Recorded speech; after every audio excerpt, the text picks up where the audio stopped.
Here we go.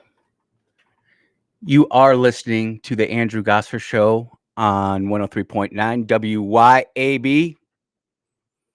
Today is Thursday,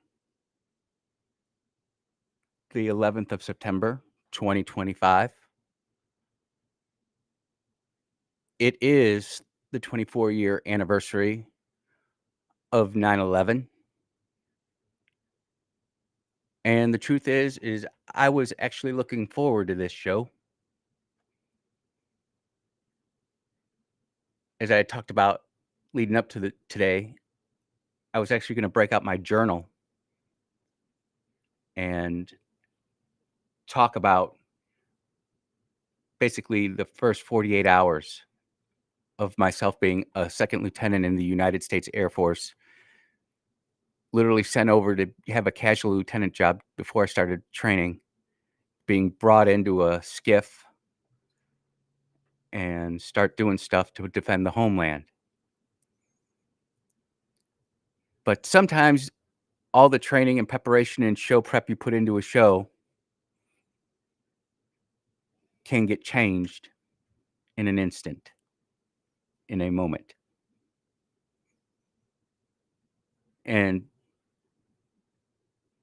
it's important that we remember 9/11 because we lost a lot of good Americans. We were attacked from the outside. You know, we were attacked from the outside. And the whole global war on terror kicked off. We created a bunch of SF. We created a bunch of special people to go over and do special things that we knew had to be done, but most of us couldn't even comprehend. And those of us who could comprehend wouldn't want to endure. And those of us who wouldn't want to endure didn't just want to be that guy. Thank God that we have men like that. And women. But the truth of the matter is, as I get done with the show yesterday, physical therapy went great. David, you're a rock star. And I'm going to my last event when the sweet bee calls and says, Andy, did you hear they shot Charlie Kirk? And I was like, no. And someone heard me say they shot Charlie Kirk, and all of a sudden they stopped and wanted to know what was going on. And people couldn't believe it.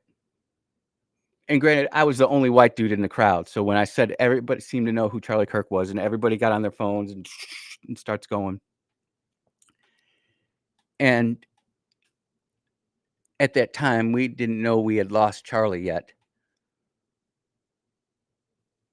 But I just remember the sense of sadness and the sense of loss of losing such a great American. If you go to my X page, if you go to my Facebook page, you will see a picture of Charlie and I. That picture was him and I at the very first Turning Point USA event back in 2013 in Bloomington, Illinois.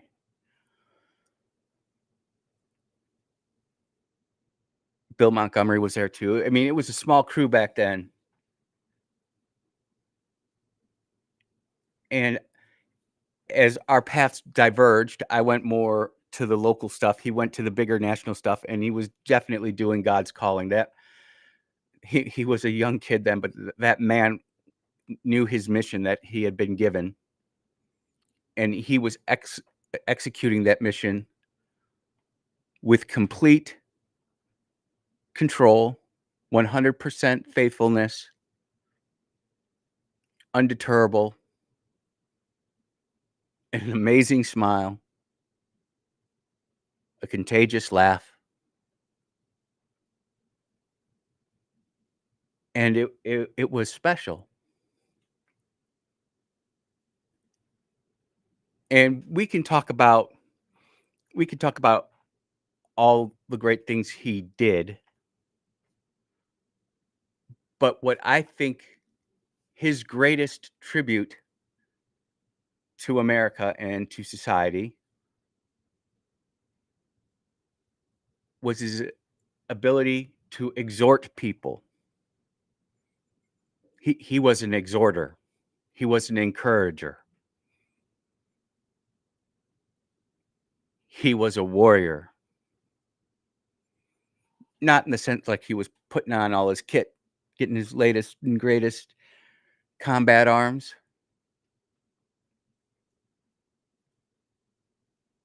And I think the reason that we're starting to see some of the stuff we're seeing is because while one half of America is trying to run away from God, another part of America is desperately trying to return to it. And the part I know about Charlie, and by the way, we hadn't talked in probably 10 years. It'd been a hot minute. Didn't need to.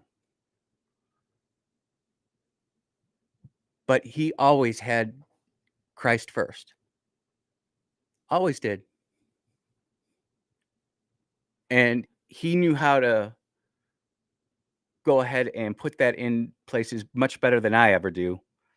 I'm so much more of a blunt force type of person where he was truly eloquent.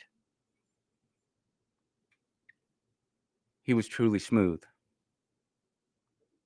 In fact, I think the Sweet Bee and I just watched him the other night. I think Tuesday night, maybe Monday night.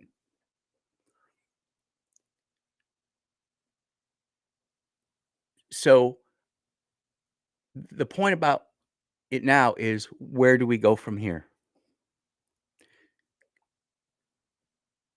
It's funny to hear. No, I'm not even going to go there yet. I don't even want to go there yet. I am so grateful and thankful to everybody who is praying up Charlie. More importantly, praying up his beautiful wife, Erica, and their 2 daughters. They need the covering. Because I'm going to tell you something right now. Ladies and gentlemen, you do not have to worry about where Charlie Kirk is sitting right now. He's there. You never have to worry about what his faith was. He was an example for all to see. Whether it was here in the States or going nuts in England, he always had that ability to turn God back into it and say, look, it wasn't me, it was God.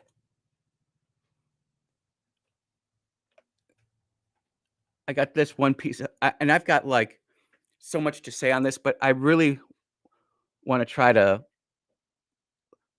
let God and Charlie talk more than me on this. You want to be remembered. I mean, if I die, everything just goes away. How would you, if you could be associated with one thing, how would you want to be remembered?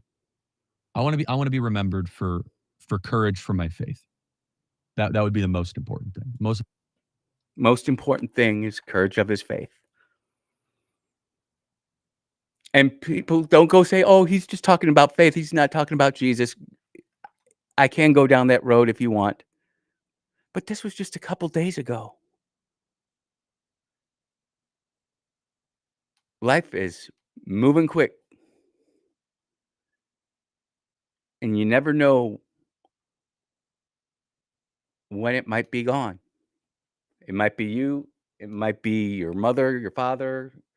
God forbid, your son and daughter.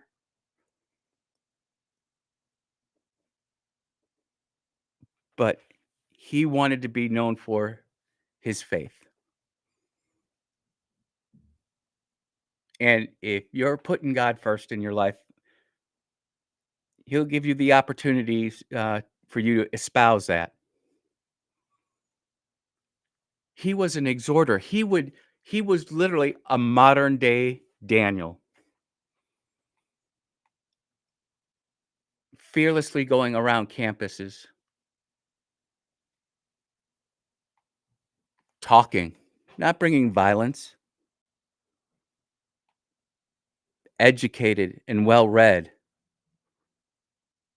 More than most that came up to the microphone to debate him. Even many of the professors. We'll get to that. What does this say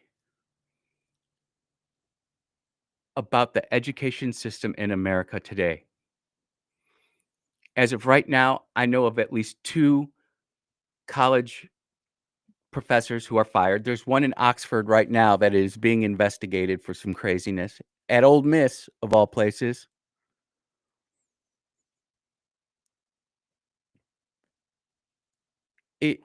It kind of it almost reminds me of when Rush passed away and how there were so many liberals cheering for death of Rush. And then they do the exact same thing for Charlie. And here's the thing. I don't wanna get into a cancel war. I don't wanna get into one of these things where it's an eye for an eye and a tooth for a tooth. I genuinely believe that's what the devil would want.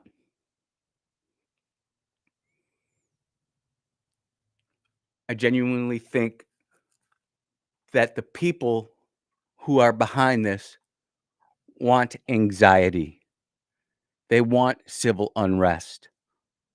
They want conflict. They want dissension. They want anger.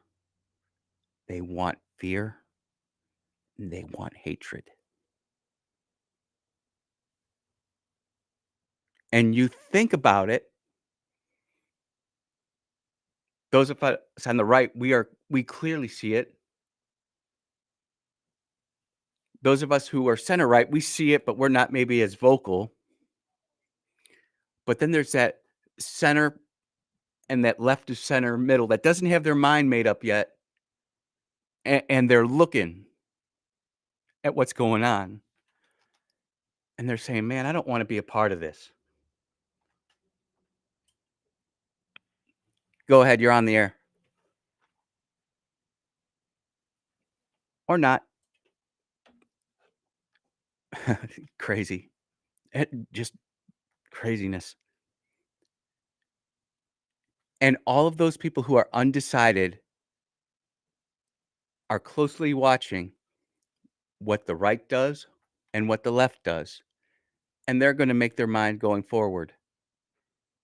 And when we get back, I'm going to break it down a little more because I genuinely believe I see this in a very different way than most people out there.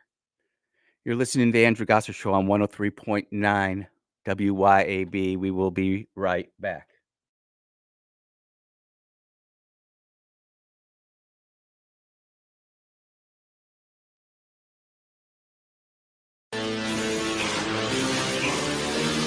.9 WYAB.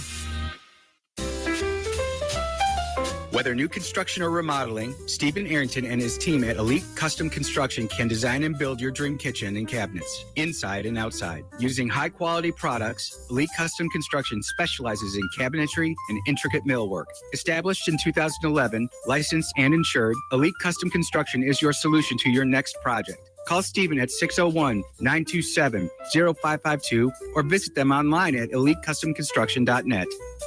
Your roof is constantly exposed to the elements, battling dirt, algae, and stains. But with Watkins Construction and Roofing Roof Wash Service, you can keep it looking like new. A proprietary rooficide treatment is EPA approved, safe, and guaranteed to prevent algae from coming back for at least 2 years. No harsh chemicals, no damage, no black streaks. Just a clean, beautiful roof that lasts. Call Watkins Construction and Roofing at 601-966-8233 or visit nomoreroofstains.com today.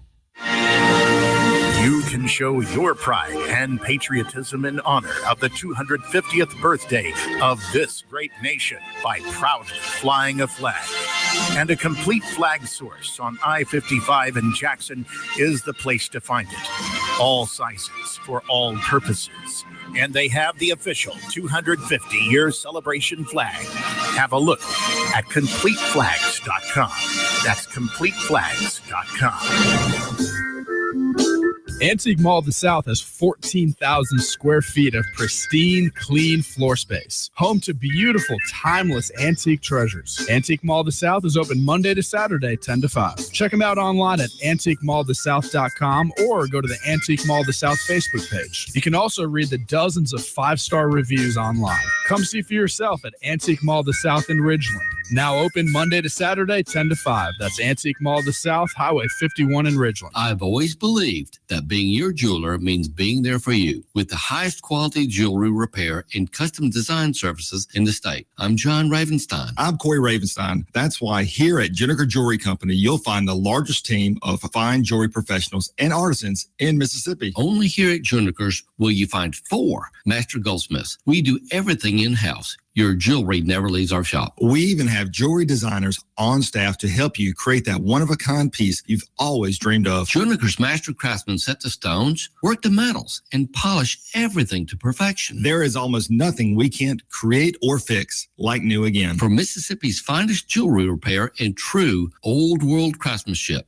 come see us at Juniker Jewelry Company. Our trusted jewelry professionals are here for you. Juniker Jewelry Company, Mississippi's direct diamond importer. 1485 Highland Colony Parkway, just south of 463 in Madison, and JunikerJewelry.com. It can be hard to move past the guilt, times of weakness, and regret, knowing you weren't there for your family when they needed you the most. But there is life after addiction. We're seeing broken families restored, one man at a time, through our vehicle, cash, and thrift store donations. It's given Mercy House Adult and Teen Challenge the ability to help these men succeed in having better lives. Donate a vehicle, running or not, and we'll come pick it up. Call today, 601-572-7296, or visit us at vehicledonationsms.com.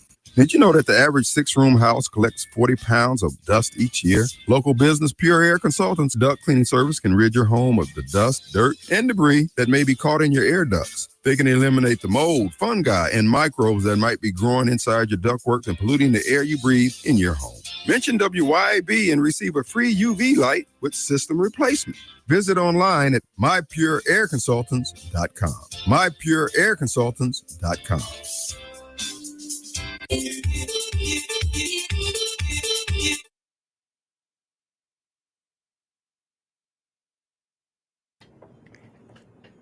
And we are back on the Andrew Gosser Show.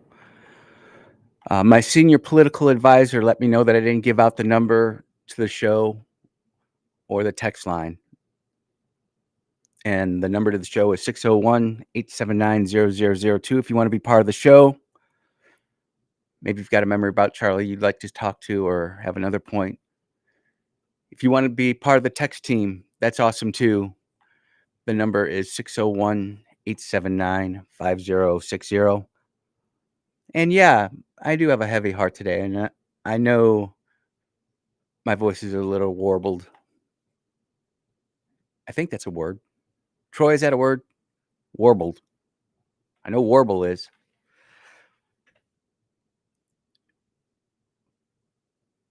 Charlie would want to exhort people to continue to do the work that he started. And the truth of the matter is this. Many of us got to know Charlie, and, you know, we were giving him money. We were supporting Turning Point. And we've all we haven't been sucker punched. This is Afghanistan Highway 1 special, and we just got blown up. And the truth is that the powers behind this did this to send a statement. Shut up, get in line, don't speak out, especially at our universities and colleges. the truth of the matter is, and I feel this is a very fair comparison, and people are going to go, whoa, whoa, whoa, whoa, hold yourself. But it's true. Charlie Kirk took what he learned from Rush, evolved it, made it better, and took Rush's message to a whole new generation. But Rush's message is the exact same as Charlie's, which is the exact same. It was our country. It was the patriotism. And we sit there and we're looking around at all these teachers who hate America,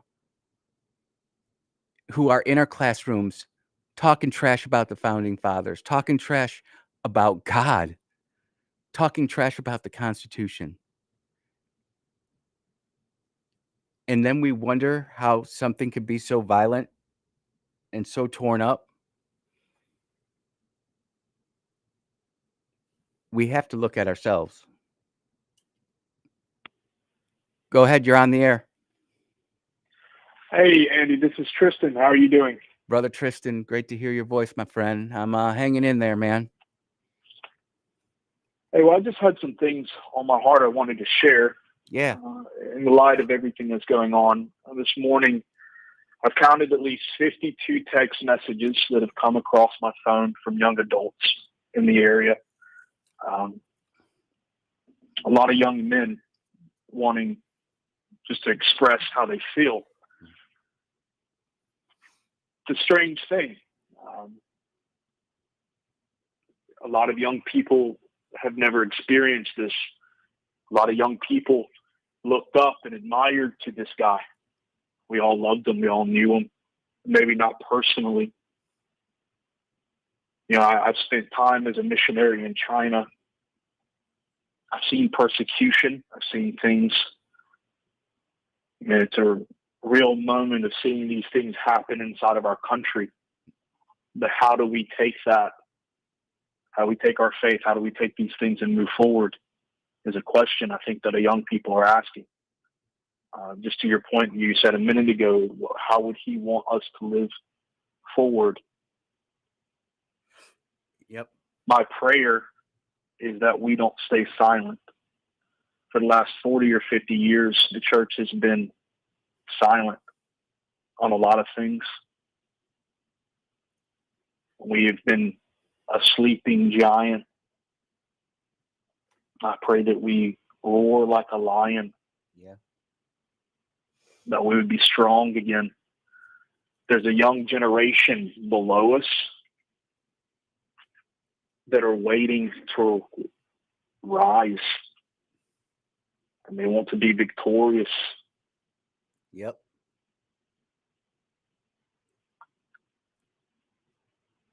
So that's all. Hey, Tristan, it's wise words, and it's amazing. You've got over 50 texts from young men and young people. You should get them together and have a study, man. And the important thing is we check in on our people who reach out to us, and we make sure that we build them up.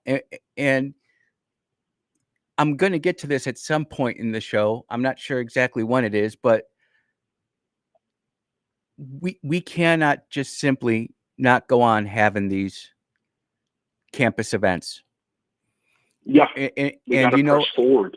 We do. And there are people who can do it. And amen. And yeah, man. Tristan, thank you so much for the call, brother. You're welcome. Yep. Bye-bye. Brother Tristan. Great man. I'm glad I can call him a friend. But I do want to reach out to the Zoomers and the Alphas out there who are finding it hard to get a job because of AI, who they see the craziness and recklessness of the Boomers, and even some of the Xers out there who are draining resources faster than can be produced. Do not let this act of wickedness slow you down. Oh, we got another one. Here we go. Go ahead. You're on the air. Hey, it's the senior political advisor. Holy smokes. Ladies and gentlemen, this is the senior political, my senior political advisor. How's it going, sir?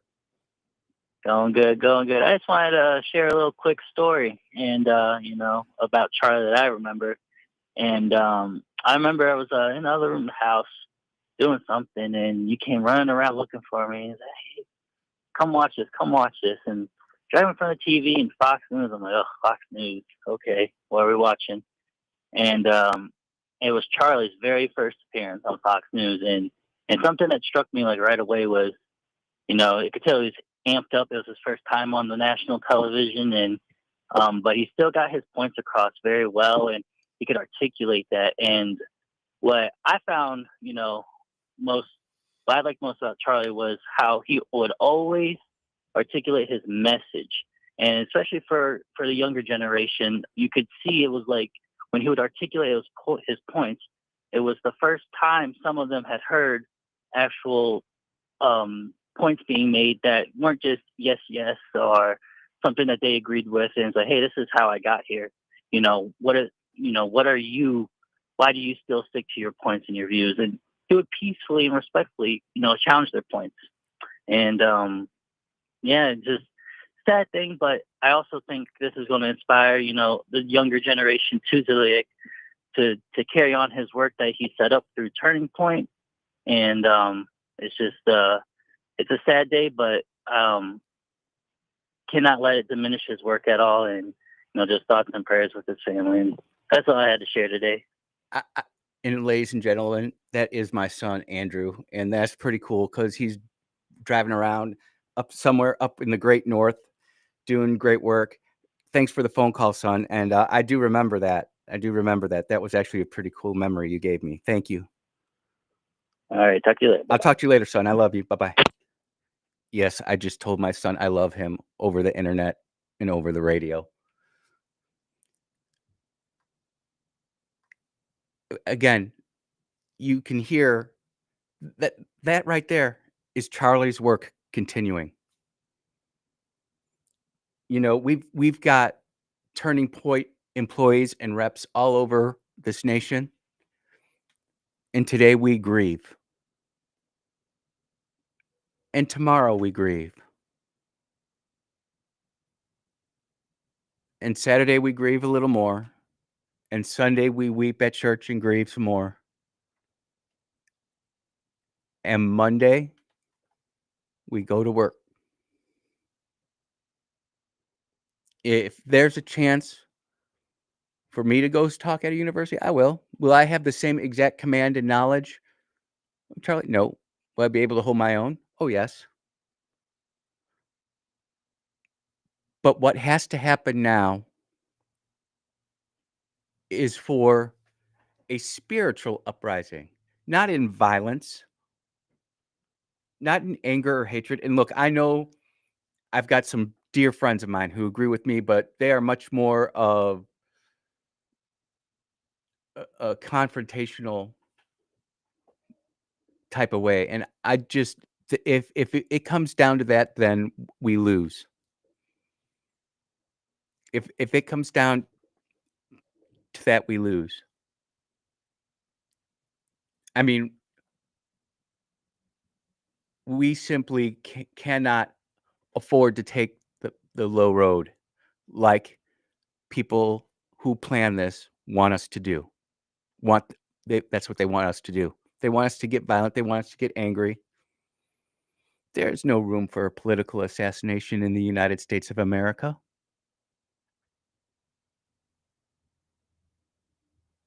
The reason they went after Charlie is because he had the blueprint of how to reach the kids. I mean, if you think about the political left today, they hate children. They want abortion. They get rid of their sexual reproductive organs. They want our kids. I genuinely believe this is truly like God trying to say, wake up and come back to me. Because men are flawed. And if we try to do this by ourselves without God, it's not going to end well. When we get back, I am going to talk about a pattern that I see, and I want to share with all of you and see if you agree with it or not. This is the Andrew Gosser Show on 103.9 WYAB. We will be right back.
And we are back here on the Andrew Gosser Show. It's truly a day of remembrance.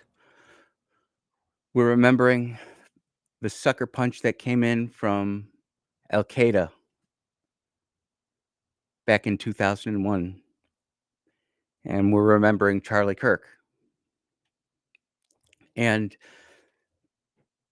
I'm trying to put together all the pieces of the puzzle because there is a lot that goes on here. But I just want you to humor me for a minute and let's talk about the civil unrest that is going around across the world. Well, let's take another phone call here real quick. Go ahead, you're on the air. Oh, hey, you know what? You're gonna have to go try again. Now?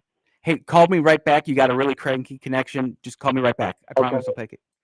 Sorry, sometimes when people call into the studio and that first line gets in, it's all garbled and waddled. I don't want to do that. I'm sure he'll call back, but just while we wait for this next phone call to come back, think about all the countries that are having civil unrest. You've got France with the government collapsing, the protests in Germany, England and Scotland going nuts. Hey, you there, brother? How about that? Is that better? 1,000 times, man. The floor is yours. Go ahead. I'm going to read you two quotes.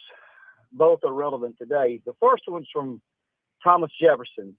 The tree of liberty must be refreshed from time to time with the blood of patriots.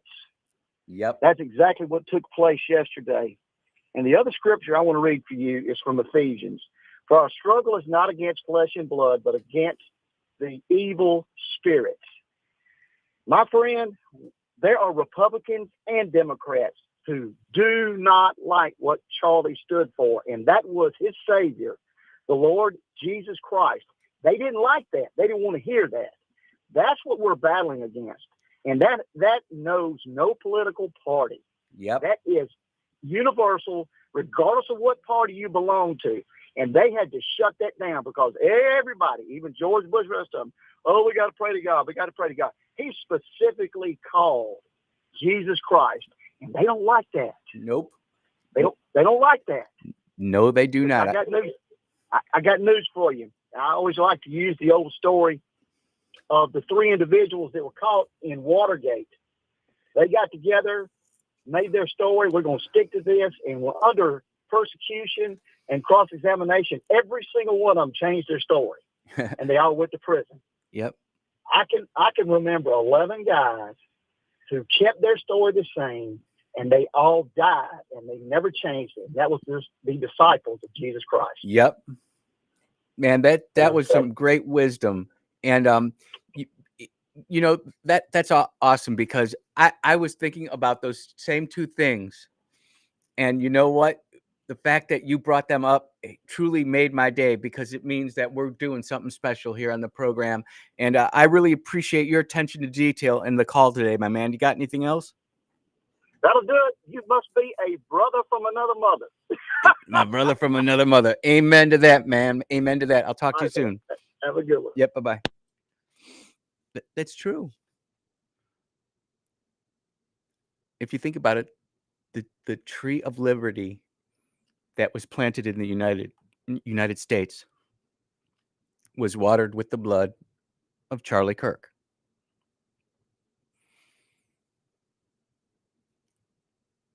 And I do agree this is a spiritual war. And we do not necessarily see it yet, but I do see war raging across the earth, don't you? Perhaps it's not a world war like you envision it, where we can, float 5 aircraft carriers off the coast somewhere and just take care of the problem in 72 hours between the strike groups from the aircraft carrier and some long-range missions from a couple of bomber wings. You think about the fighting that's going on in Ireland right now, where they are arresting kids for defending themselves from adult men who would have their way with them. The kids are getting in trouble. The kids in England that are getting in trouble for flying their flag, their nation's flag, because it's offending some illegal immigrant in their country. And the courts say that they have to honor the illegal immigrant and not the citizen. France is the same way. Germany's the same way. Look what's happening in Gaza and a bunch of other smaller countries that we've probably never heard of before. I suggest to you that they were hoping that by getting rid of Charlie Kirk, it would incense the right, the political and the religious right to take up arms and start going West Ham United and rampaging across the United States. And the truth of the matter is we're not going to do that. We're going to pick ourselves up, dust off our sandals,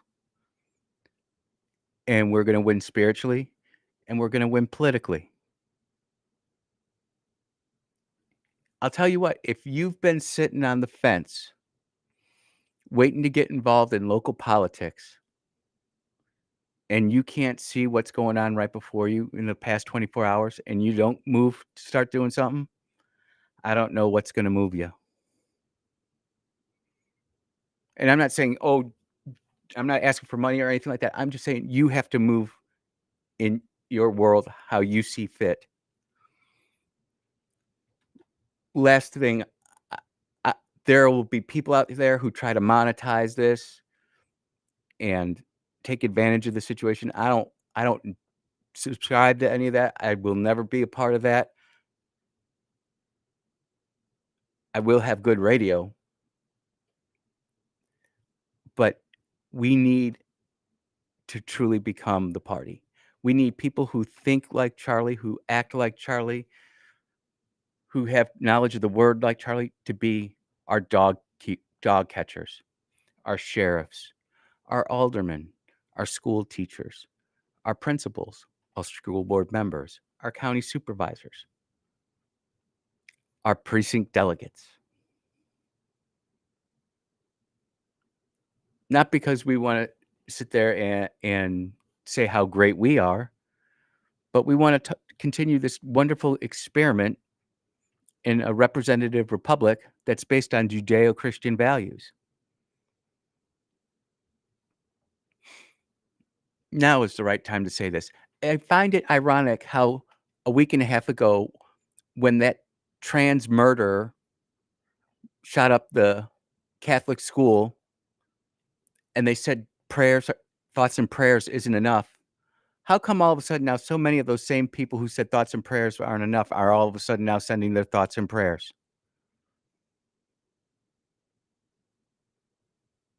Why? The truth is that in most of us, if you're not completely demonically corrupted, you know there's a difference between right and wrong. Can you have God and not know what right and wrong is? Yes. But it's different. We need to so return to God. We need to so get back to meeting and knowing our neighbors.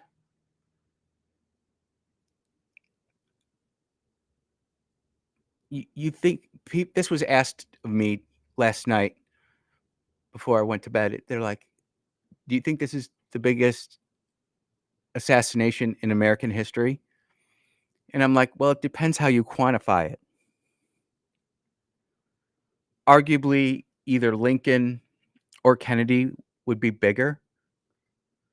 But when you think about how quickly the news spread of Charlie getting shot and killed, murdered, how quickly it spread around the globe, it could be the biggest. Heck, we never even saw all the stuff from JFK. And we'll never see the whole story with Lincoln. This was all documented in so many ways that there was no way to hide it. And I think that was by design. I think it was by design. You're listening to the Andrew Gosser Show on 103.9 WYAB. We will be right back.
And we are back at the Andrew Gosser Show here at 103.9 WYAB.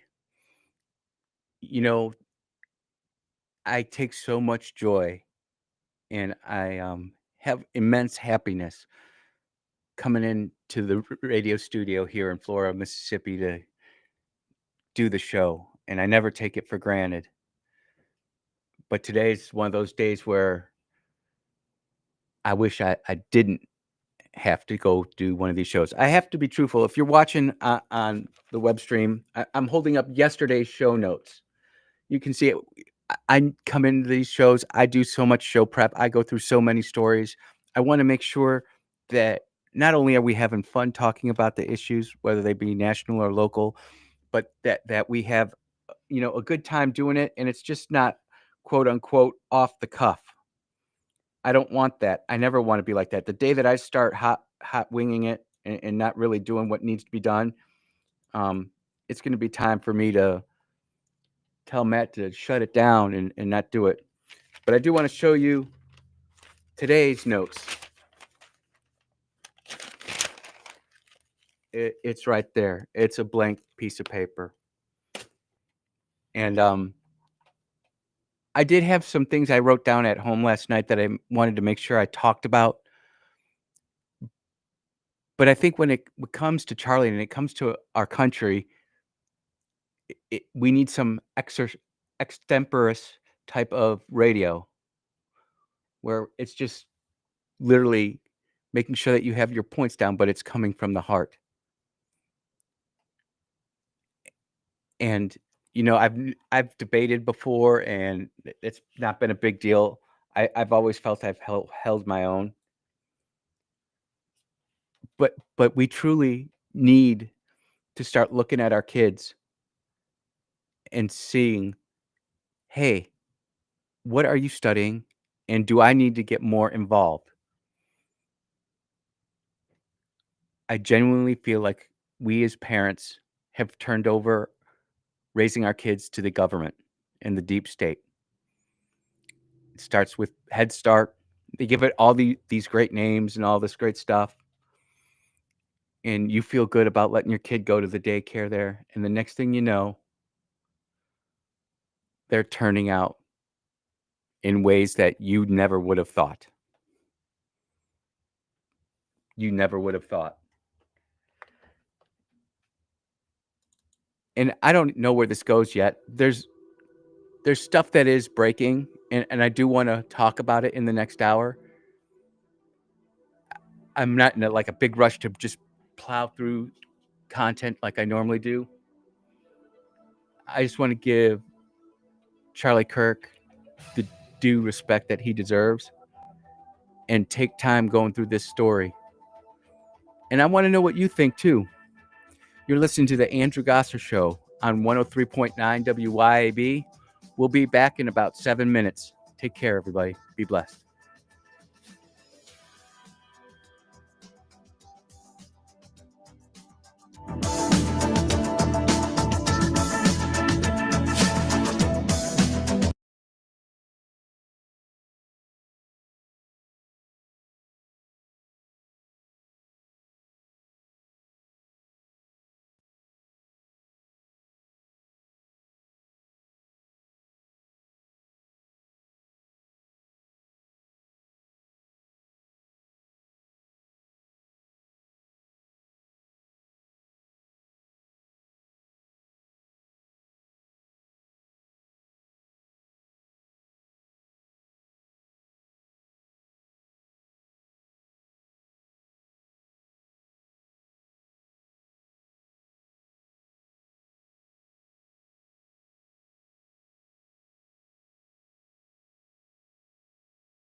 Yes, you are listening to the Andrew Gosser Show right here on 103.9 WYAB here in Flora, Mississippi.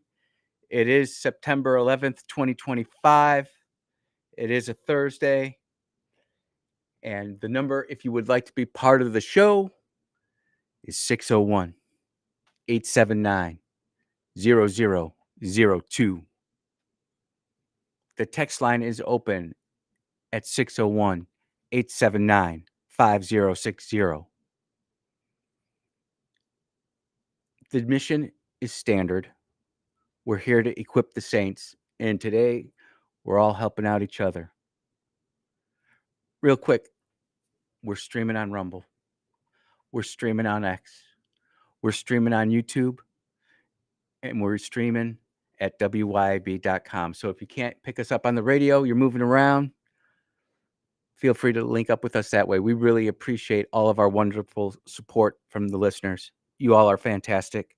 I tell you that often, but yet I don't say it enough. It's kind of like bringing flowers to your wife. You do it often, but it's never enough. I guess I'm going to bring some flowers home today for the sweet pea. She can't hear me, though. She's not listening today. There's a piece of sound I want to play from this morning's 9/11 tribute at the Pentagon from President Trump. And I found it really interesting because,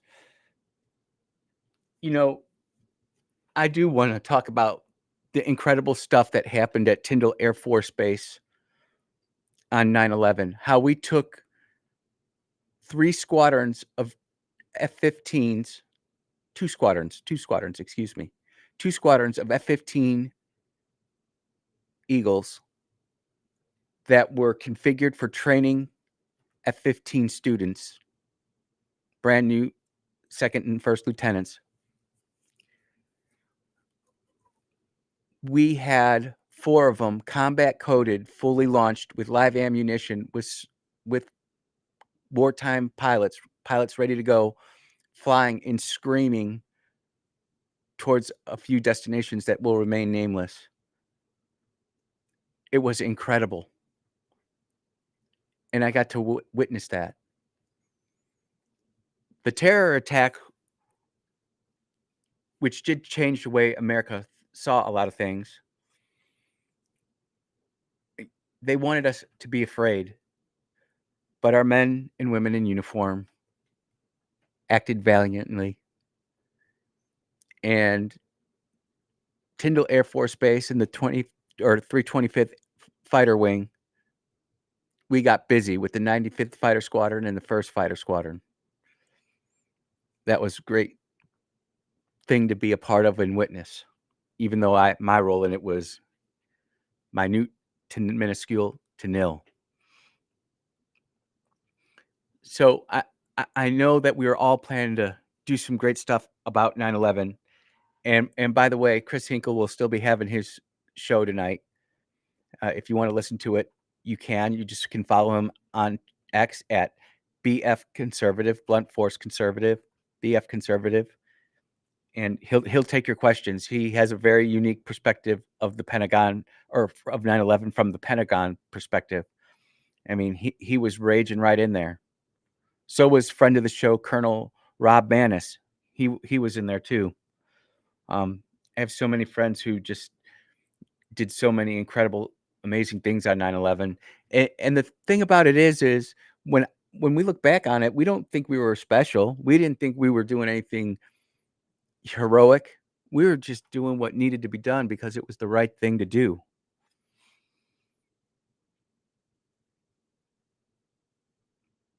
Anyways, President Trump, these were his remarks before his 9/11 remarks.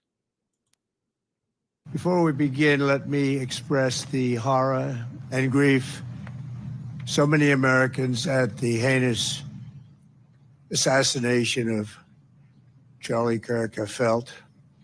Charlie was a giant of his generation, a champion of liberty, and an inspiration to millions and millions of people. Our prayers are with his wonderful wife, Eric, and his beautiful children. Fantastic people they are. We miss him greatly, yet I have no doubt that Charlie's voice and the courage he put into the hearts of countless people, especially young people, will live on. I'm pleased to announce that I will soon be awarding Charlie Kirk posthumously the Presidential Medal of Freedom. The date of the ceremony will be announced, and I can only guarantee you one thing, that we will have a very big crowd, very, very big. I think Charlie's earned it at 31. From when he started Turning Point to his last day here on Earth, he was moving and grooving for the United States of America. He was doing his thing. And I'm not sure I will be at the ceremony, but I'll definitely be watching it. I think the powers that be will be watching it. And I'm sure there are many of us in this listening audience who want to attend it. It's just a shame he's getting it posthumously, and he's not around to get it and savor that sweet moment with his wife Erica and his 2 kids. I think is ugly, is hurtful, painful.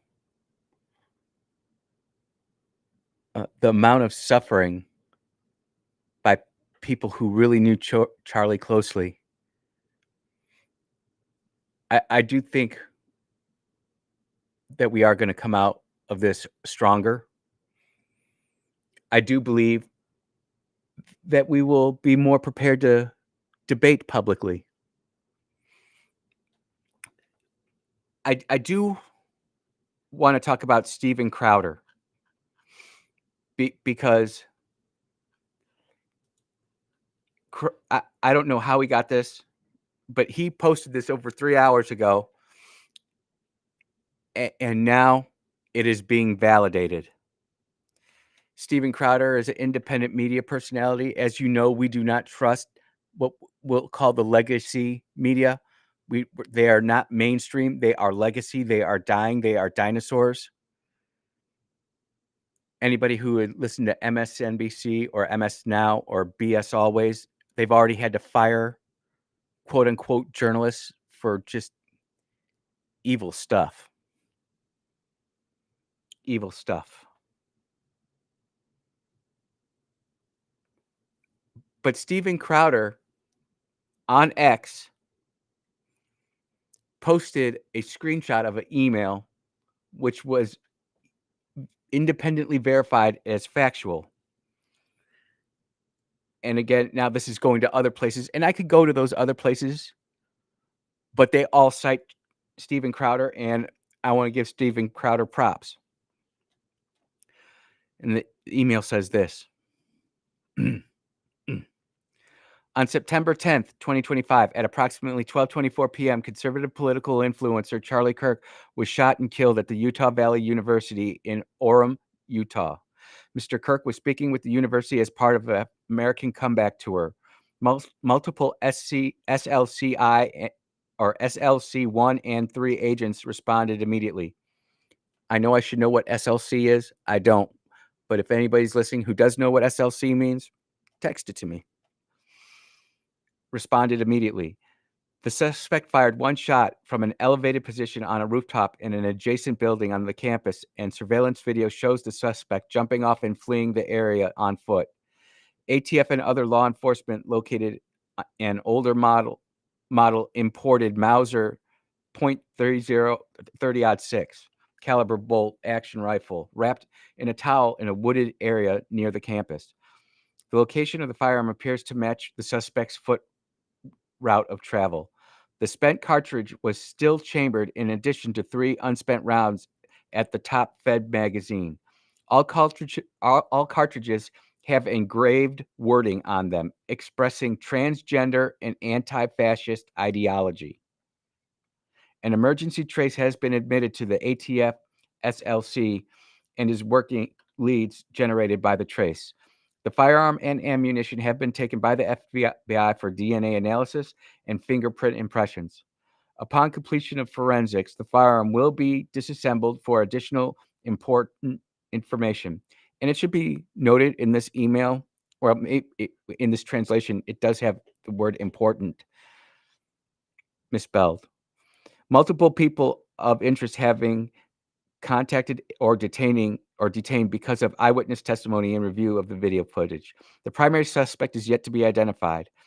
ATF is assisting the investigation with multiple other federal, state, and local partners, and the case is being co-led by the FBI and the Utah SBI. I'm not sure what the Utah SBI stands for, don't know. But hats off to Steven Crowder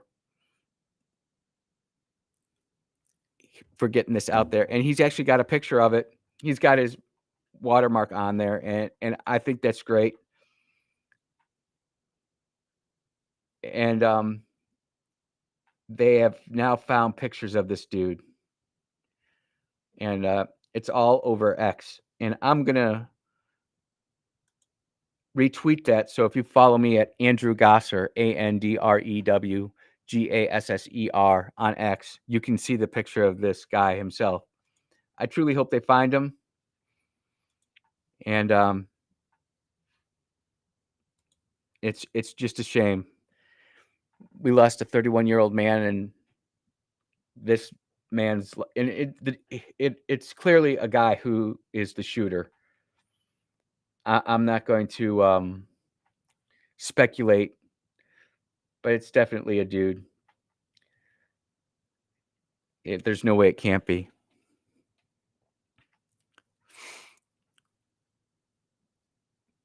With as the details continue to come out, and we'll be here. It's going to be an extra special day. I guess I should announce this now. I will be filling in for Sean and Lindsay and crossing the aisle today. Can't make it. Not a big deal. I don't mind doing a 3-hour show. There's plenty of stuff to talk about. But I want to get back to this point of exhortation and serving and making sure that our hearts are in the right spot, because the biggest fear that I genuinely have now is some random crazy response from somebody claiming to be from the political right or MAGA doing something stupid. Ladies and gentlemen, now is not the time for violence and confrontation. It is the time for reflection and prayer. I mean, if you really feel like you need to go vent to somebody, feel free to call into the show and we'll let you vent full force over the airwaves, as long as you can make it without cussing. But I say that in all seriousness, is that we need to check in with our friends and family, give our kids a hug, and talk to them about this, and let them know that what happened to Charlie is not okay. And it's just becoming more and more clear that we're going to have some very uncomfortable conversations with the doctors and the pharmaceutical companies who are creating this army that's being used against America in general.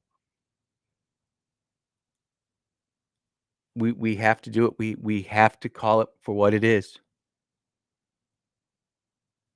Because if we don't, then we're going to end up ultimately losing our country. It won't be the same. And that doesn't mean that countries don't continue to evolve and develop. They do. But the culture is the culture, and that's what makes it. And right now, our culture is being fragmented and separated. And we cannot fall for the political trap that so many people, the political class, want us to fall in. We're not going to do it. You're listening to the Andrew Gosser Show on 103.9 WYAB. We will be right back.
Oh, yeah. We are back at the Andrew Gosser Show on 103.9 WYAB. And I've got to tell you, there is good stuff happening. I clicked off this real quick, so I'm going back to it. It's a statement putting up by Turning Point Action Tyler Bauer. And I think it's relevant for everybody to know, and I'll repost it real quick out here on Twitter as I do it. What's really great about this is that it's got a picture of at the campus at Ole Miss, with a big giant banner and American flag out there, basically saying "Pray for the Kirks," and Mississippi gets it. You know, we lead the way in a lot of things, and we don't get the credit for it that we should. But that's okay because we don't need to get the credit. We just do what's right and keep pressing. But this is Tyler Bowyer, again, Turning Point Action, which is the political fundraising part of it. It's what allows Turning Point USA to be active on over 1,000 campuses. It allows them to do these outreaches. It has been uplifting to see the hundreds of thousands of messages, notes, and comments with the resolve to carry on Charlie's legacy so many of us have believed in for so long. Our hope is that millions of Charlie Kirks in the making were born yesterday. Yes. And that it will inhabit the American political space. However, nothing will replace him as a husband and a father at a home. We are here with Erica, praying for their family with 2 beautiful children, and mourn with the entire Turning Point family. Our mourning will produce activism, but today is focused on the love that Charlie had for our God, his wife, and children, and the constitutional republic he believed in fighting for so deeply. In that order. Commit to love and grow your family to honor Charlie. Fight for our country to remember him. Thank you to everyone who continues to share the positive messages of Charlie and the movement that makes evil distraught and disperse. And that's so well articulated. I think it's going to be a true challenge. Whoa, sorry about that, ladies and gentlemen. I think it's going to be a true challenge over the next couple of weeks. For some, a few, not many. Because people are going to want to express their dismay with the race hustlers and propagandists that are on the mainstream media. You saw them in work last night. I've got the clips. I've got it ready to go. I don't even want to platform them anymore. In fact, if we are genuinely serious about taking our culture back, we should find out who is actually advertising and supporting on these news media outlets on cable, and just simply let those people know we're no longer buying their products and we don't care. You know, that's one thing that the conservative right is really good with. Voting with your dollars. Bud Light's an example. Cracker Barrel is an example. Target is an example. We do not have to support these people. And, you know, at some point, today is not the day to do that, but at some point, we are going to have the FBI start looking into these gazillionaires who are funding all this outrage and hatred. Like the protest that happened yesterday in Chicago with ICE. How do all of these perfectly printed signs get made and distributed to a crowd? Like my friend from Chicago said, she's like, Andy, this is black down here. And how come we got all these old white women down here holding these signs? I'm like, I don't live there anymore, Miss Clarissa. But even they're seeing it in Chicago. We simply have to continue to hold them to an account. And by the way, you will start seeing some Democrat politicians saying violence is not the answer and trying to reconcile some of this. And great that they're saying it, but we can never forget the words used by some of those on the left. I don't even want to platform their names. I don't want violence against them. I want them just out of government. They should have never been there to begin with.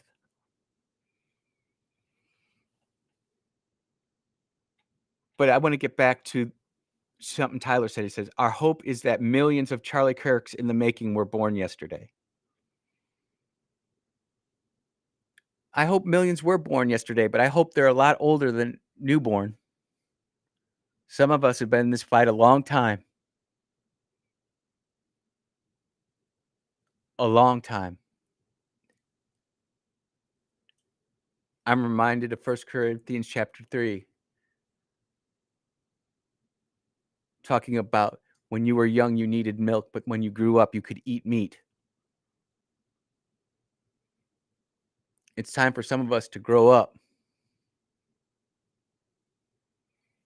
One of the most beautiful passages in the whole Bible is, I planted it, Apollos watered it, but it was God who gave the increase. Charlie planted it, someone else watered it, and God will give that increase too. Always be planting seeds, not just with politics, but with faith. I'm always planting. You never know who you're going to meet. You might find the next person who turns out to do something incredible.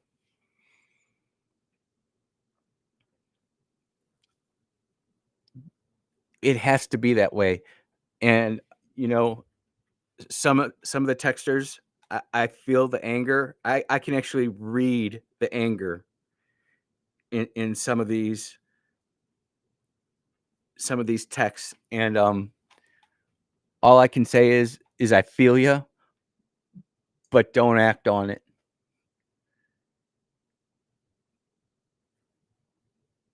Because if we do, that is exactly what the opposition, I'm not even going to say the Democrats, it's above them. There's something bigger out there.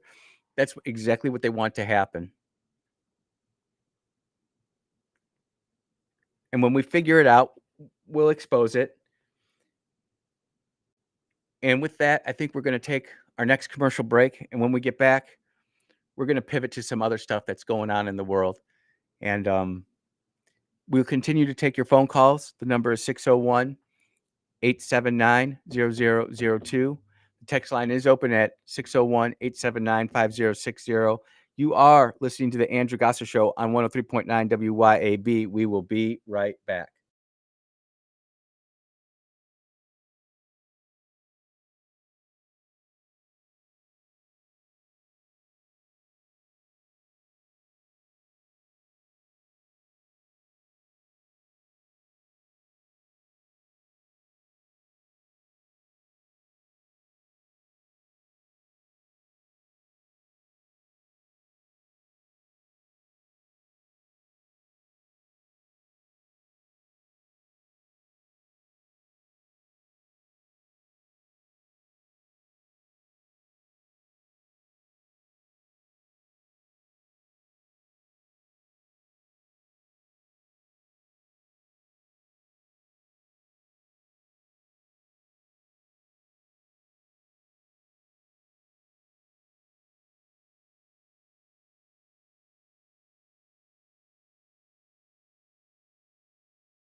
And we are back here at the Andrew Gosser Show. You know, there is definitely something crazy going on. I honestly just found this out. Texter says, "Did you hear about the school shooting yesterday?" No, I didn't. Did anybody else hear about it? Evergreen High School shooting leaves suspect dead and 3 injured. And this is coming from Axios Denver. The suspected shooter, a juvenile male armed with a handgun, fired on schoolmates before sustaining a self-inflicted gunshot wound, authorities confirmed Wednesday evening. His age, as well as the information about the victims, have not been made known. One of the things that we absolutely have to change in this society is start identifying the perpetrators and what their ideology was. We have to. Because we are seeing a trend item here.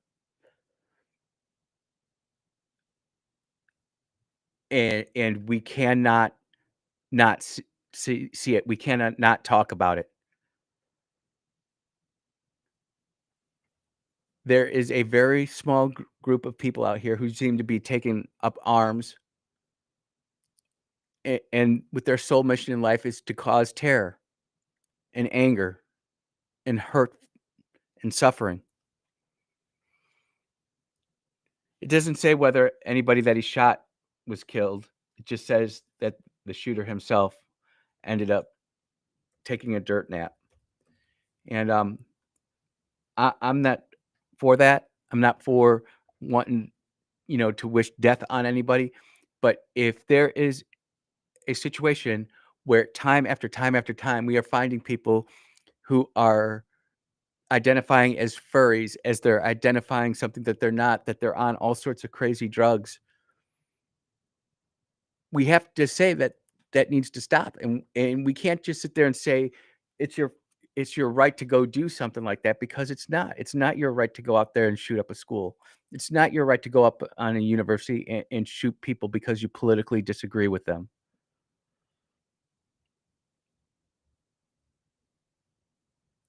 It's just not.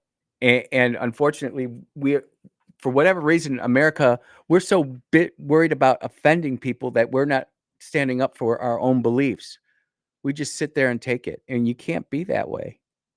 Again, this doesn't mean that you're going to go punch him in the face. You're just going to say that that's inappropriate behavior, and we're going to stop it.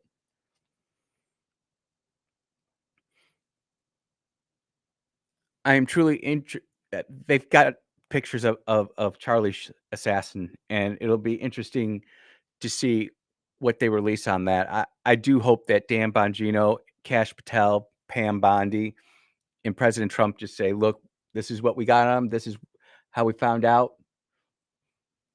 And where do we go from there?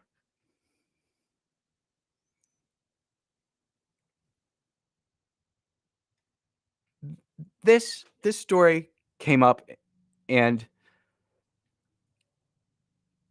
everybody knows Jerry Seinfeld, and the Seinfeld show was arguably the biggest sitcom ever in the history of television. People love and revere Jerry Seinfeld. And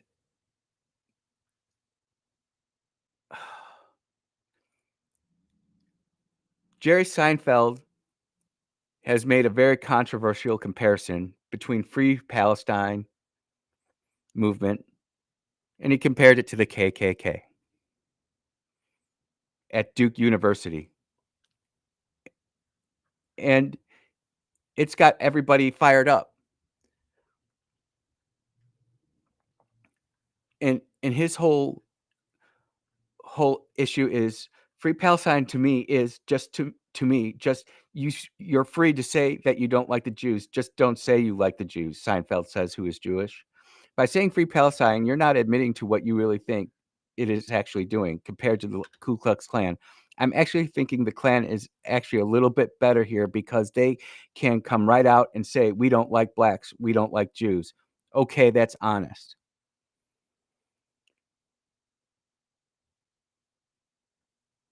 Where are we going as a society?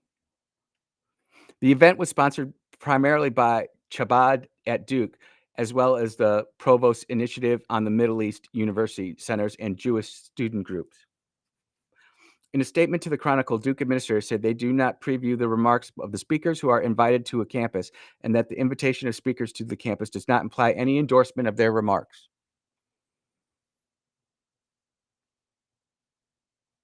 Does anybody see like the connection here that's going on with just, it's getting louder and louder. Who can say the next most crazy thing? And again, that's not Andrew Gosser saying that. That's just what Jerry Seinfeld said.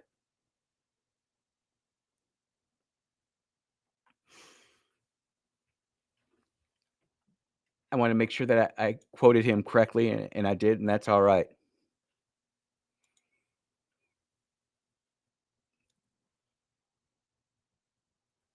They're now stating that that they've got the drone video, apparently, of the incident at Charlie Kirk's incident.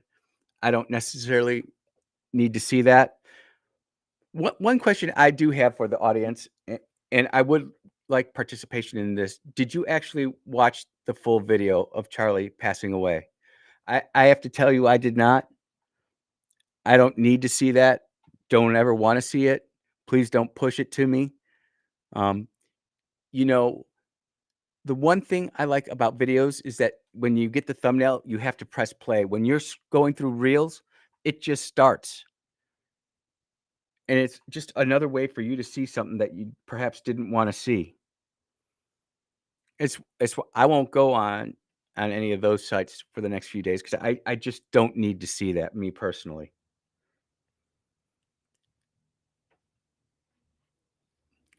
Wow, if this isn't the truth.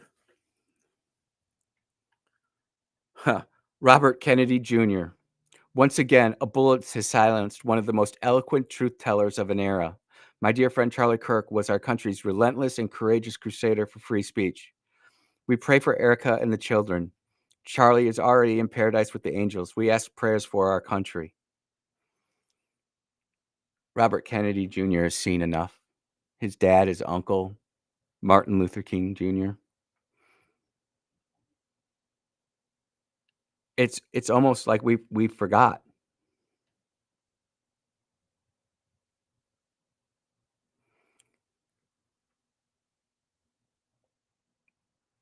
It's tough, some of the stuff that's out there. And you should definitely, if you're not protecting your kids from that, you should be.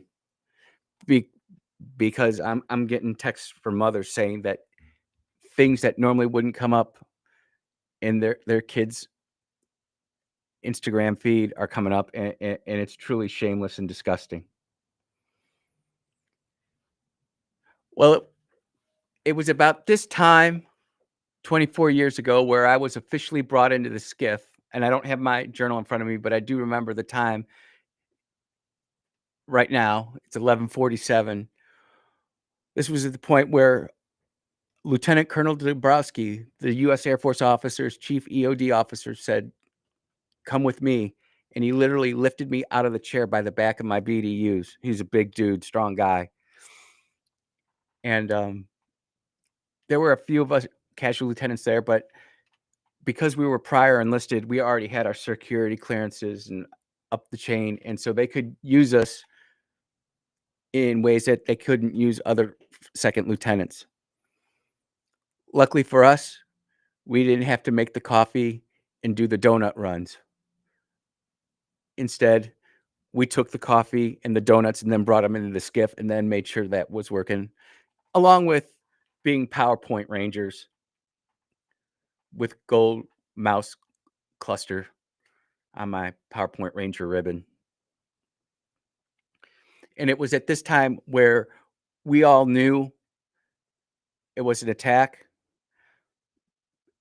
but we didn't know who else was there. And it was this time we were still scrambling. There were still so many planes in the air. There were still so many unknowns out there, and we were genuinely wondering where the next attack would be. And like I have written in my notes, a senior officer said, we always expected the attack to come from the outside, not from the inside using our own planes. And me being a future air battle manager, I didn't realize the gravity of that. But that is the nature of warfare, and that's the nature of humanity.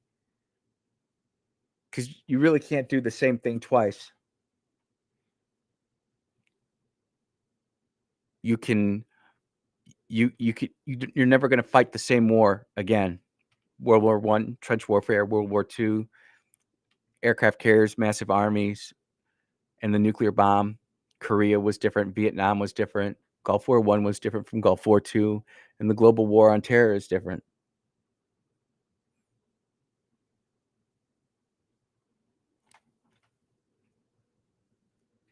I think the reflection upon 9/11, this is something that was said to me by a Korean War veteran, and it's true.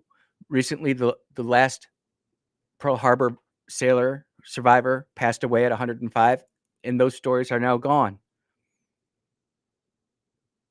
9/11 was like the next big thing, and we still have lots of survivors out there. Colonel Rob Maness, Chris Hinkle have very in-depth analysis and stories about that. We can still find that.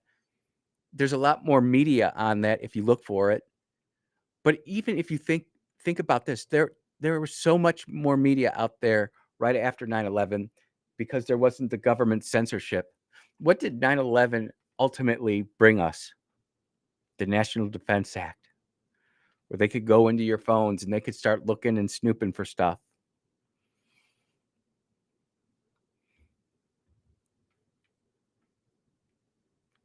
It's almost like they used that to water down the First Amendment and the Bill of Rights just enough to where they could do unreasonable searches of your digital data. And people will use this incident, if the FBI does end up getting across some digital data, and say, oh, this is how we got the bad guy. Aren't you glad? Well, I'm glad we got the bad guy, but why did we get here in the first place? And why do I have to surrender my digital data to overlord government? The answer is, I don't know. But if you would, give me a follow on X at ANDREWGASSER.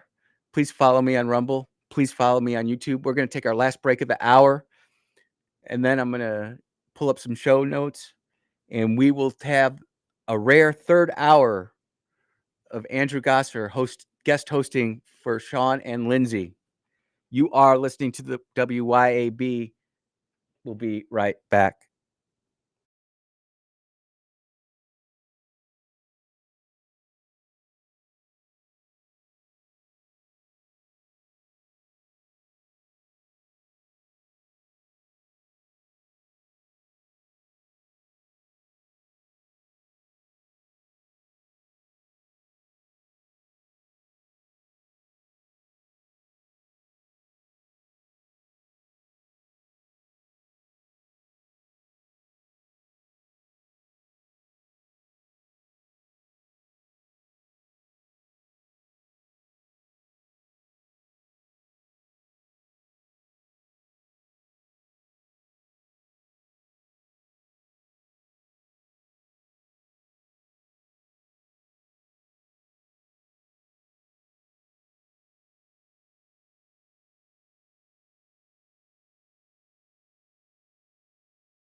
And we are back. We are back for the final segment of this hour. And it's interesting to see. WLBT's got a story out about Mayor Horn talking about Jackson, Mississippi. Looking forward to reaching out to Governor Reeves and President Trump about what they can possibly do to use some federal resources to help Jackson. Man, that monologue yesterday, I hope that the mayor gets to hear that. I hope he does take seriously the problem of crime in Jackson and that he goes ahead and takes advantage of those resources. I hope he builds a positive relationship with the governor and with the president to where he can get additional funds that perhaps help pave more roads, that perhaps put a dent in that water problem. Like I said, I realize Mayor Horn is a Democrat and he's got to do certain things, but I hope he is bigger than any party. I hope he is strong enough leader that he can say, look, we need help and we need to take advantage of these resources. I'm excited to read that story. That's actually a good thing. Normally I try to have like this positive uplifting show every day. And I know I talk about some things that are kind of rough, but I always try to have something a little bit more positive and uplifting. This has definitely been this has been the most difficult show I've ever had to do. And it's so difficult, I'm going to do a third hour. And that's going to be okay.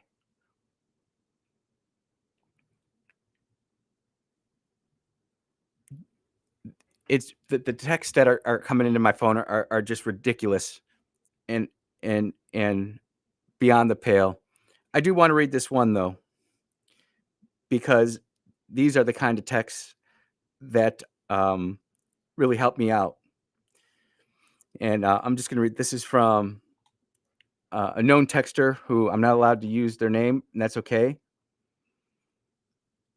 Thank you for the sweet opening or comforting opening of your show today. It was helpful to know that all of us who are standing together in this.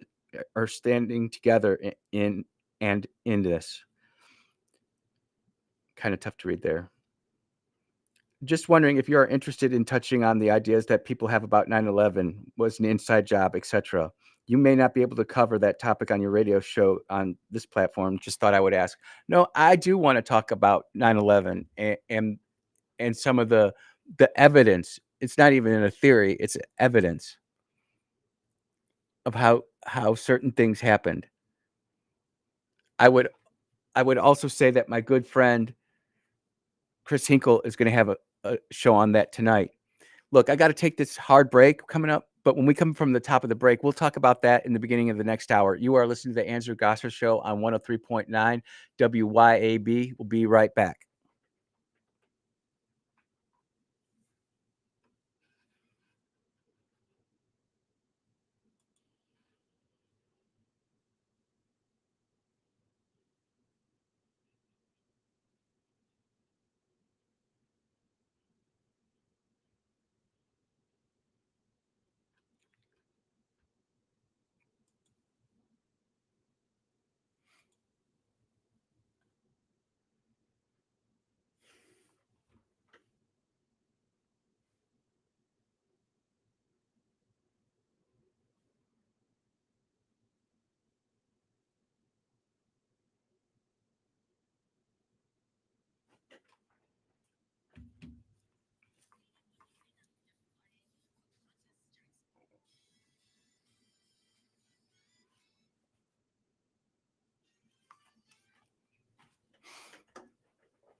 And yes, it is I, Andrew Gosser, filling in for Brother Sean and Sister Lindsay as they have the day off. And we've been talking about Charlie Kirk and kind of a little bit of 9/11 and what's been going on over the last 2 hours. I do want to come across some other news, though, and try to exhort us up a little bit, try to make us leave us in a little bit better spot. And it just seems that the Democrats are not happy with Caroline Leavitt signaling out Jackson and its crime problem. And they don't want to necessarily work with the president. They want to continue to throw stones, and that's okay. But WLBT has this story, and I think that's where I want to begin. If you want to be a part of the show today, you can. The number is 601-879-0002. The text line's open at 601-879-5060. That'll be for me. That's a way you can get in touch with me. I didn't get a chance to read all the text over the top of the hour break. I see them lighting up on my screen, and I am grateful for them. I will try to get to them here in due course. But if you listened to my show yesterday, the first segment, I basically gave a plea to Mayor John Horn to reach out to Governor Tate Reeves, to reach out to President Trump, to try to get federal law enforcement agencies into Jackson to help clean it up. I also gave John Horn praise because he signed an intergovernmental agreement with the county of Hinds to help resurface some of these roads that are just absolutely abominations. Look, I'm not telling you nothing that you don't already know about some of those roads in Jackson, Mississippi. My heavy-duty 4x4 truck would have a problem going through some of those. And I fear my Prius would just be swallowed whole. People are texting in, we've got another hour with you today. Yay! That was actually coming from the official program observer. And in the first hour, we had my senior political advisor call in, which was absolutely amazing. It's been in such a tough day. It's been a really good day. But let's read what's coming from WLBT. 3 on Your Side is following up on the comments made about the city of Jackson by White House press correspondent secretary in a Tuesday briefing. Caroline Leavitt was attempting to draw a contest between Republican-led states with local Democrat control. And this is true, and this is going to be our good friend, Chokwe Lumumba. In 2019, Jackson, Mississippi eliminated catch bail for virtually all misdemeanor cases, said Leavitt. Since Leavitt was specific about dates, 3 on Your Side tracked down those records and discovered it was actually the legislature which made the change that year. And so what we're saying is that in Mississippi, it wasn't Jackson that did it. It was the legislature. And now when I went back to this, and when we did this in 2016 in Illinois, I have to be truthful and say we in McHenry County didn't want that. It was forced upon us by the legislature. What the White House press secretary tried to do yesterday was rewrite history and weaponize fear and cheap political points, said Representative Taylor. I'm not going to try to say your first name, Mr. Taylor, Representative Taylor. I'm not going to disrespect you. I can't say that. A co-sponsor on the 2019 bill. That bail reform bill she's referring to wasn't just some kind of Democrat-run city experiment. It was actually House Bill 1352 that passed with overwhelming bipartisan support. Who would have thought in Mississippi? Could this be what some of my really conservative friends in Mississippi are telling me, that Mississippi is really a purple state and not a conservative state because they've passed a lot of bills that normally wouldn't be passed by conservatives? And Andrew's getting into deep territory here. Deep territory. I'm smiling already. You can probably hear it through the microphone. Among the laundry list of criminal justice reforms, House Bill 1352 gave judges the ability to release some misdemeanor offenders without any bail if they met certain criteria. So if we're going to talk about crime, then let's be honest about it, Taylor continued. Communities like Jackson don't need scapegoating. They need investments. They do need investments in roads and water, but they also need to be tough on crime, which it's not. And if the Republicans really did pass this bill, which is essentially cashless bail, then Republicans need to be held to account for it too. And I'm grateful that Representative Taylor came out and said that. The interesting part is that she said all these states was misinformed wherever she got the information from, Bell said. It's obvious that cities of color are targets for the White House, and that's unfortunate. So there are statistics and resources going around that you can look up. And it just seems that the majority of the worst places to live right now are in inner cities that are ran by Democrats. It doesn't matter what color it is. What about Mayor Wu of Boston? Are we going to say that Asian mayors have high crime because they're the mayor of Boston and they're Asian, that they have high crime? Or could it just be the statistics are the statistics? The data is the data and the facts are the facts, and it's not invalid data. I do not believe that they're attacking cities of color. They're attacking cities that have been suffering from liberal rot gut, liberal rotten thinking, liberal rotting culture, and it's destroying the nuclear family.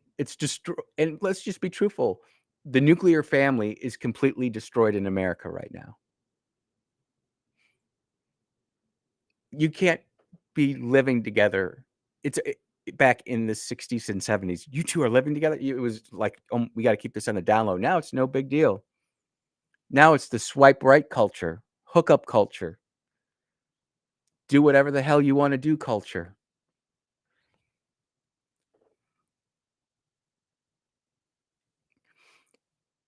Getting back to the story, Bell said, it's obvious that the cities of color are target for the White House, and that is unfortunate. We stand as citizens, stand up against the lies and the dishonest information that is being spread about the city of Jackson and the state of Mississippi as a whole. Well, Jackson is the worst crime-ridden city in Mississippi. Am I wrong? Jackson, you have to be careful about this because depending on what set of data you look at the FBI crime statistics. So let me say this. I'll give Jackson the benefit of the doubt and say that Jackson is not the highest murder rate capita in the United States. It's top 5. So outside of Chicago, New York, Boston, LA, and I believe San Francisco, Jackson's right there. And all those cities have millions and millions of people. Jackson doesn't even have 180 or 190,000.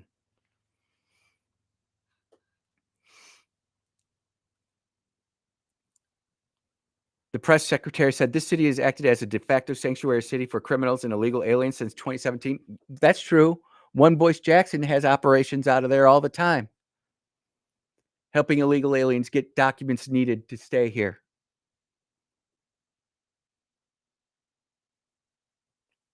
It's not that it's not debatable.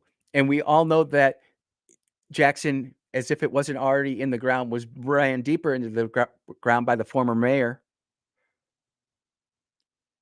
And like I said in the monologue yesterday, I think many people realize that John Horn's got a big job to do. And he's got to use every tool that's at his disposal. And if that means using ICE and using the U.S. Marshals and the FBI, the ATF, to go in and get some of these illegal guns that are being ran through Jackson, Mississippi, if it means bringing in the DEA to start busting some of these crack houses and smuggling houses that are inside of Jackson, Look, I'm not making this stuff up. We just talked about it last week, that enormous 100 pounds of meth. Potentially worth like $45 million, enough to wipe out the entire city of Jackson. Why not take those resources, Mississippi? And again, I'll talk to you, Mayor Horn. You are in the most unique position, sir. You are in such a unique position. You are a former distinguished and honorable state senator. You have relationships with the Speaker of the House. You have relationships with the Lieutenant Governor. You have a relationship with the governor.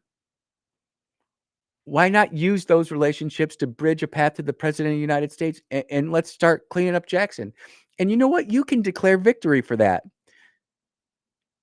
You could single-handedly declare victory for that. And you'd get, if not all the credit, the majority of it.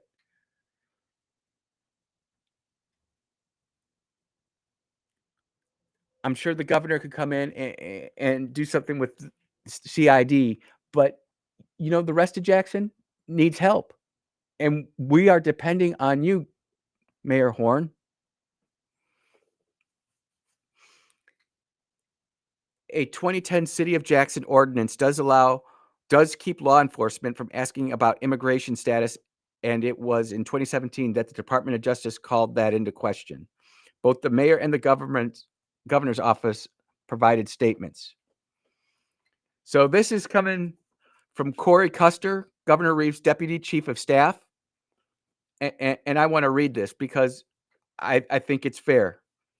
Well, first, let me read what Mayor Horn said. Jackson is committed to protecting the rights and privileges of every resident, said Mayor John Horn. I look forward to hearing from President Trump on how he can support our city's revitalization through federal resources. So that tells me that, hey, maybe Mr. Horn is actually going to reach out and do something like that. Mayor Horn. I said Mr. Horn. It's respect.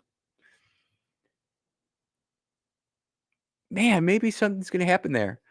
I'll tell you what, if somehow egos can be put aside and the people of Jackson and Mississippi can be put first, we might, I mean, this won't be the Mississippi miracle. This will be the Mississippi mega miracle. Think about all the money that will be saved, all the help that we'll get, and the additional upgrades and improvements, because Jackson does need investment, Mr. Mayor, and also Mr. Representative. But you're not going to get the type of investment you need because people don't want to go to Jackson right now. It's a ghost town. It's ridden with crime. And like I said it before, and I'll say it again, Jackson is in such a unique spot where its location. The Canadian Pacific, Kansas City Central Rail Yard, that's right there. What an incredible opportunity to increase business there, to increase throughput. There's so many good things about Jackson, and maybe this is just coming from me because I'm not originally from here, and I just see the glass is half full in just about everything I look at. But we've got so much to offer there if we just cleaned the place up and made it safe for people to go.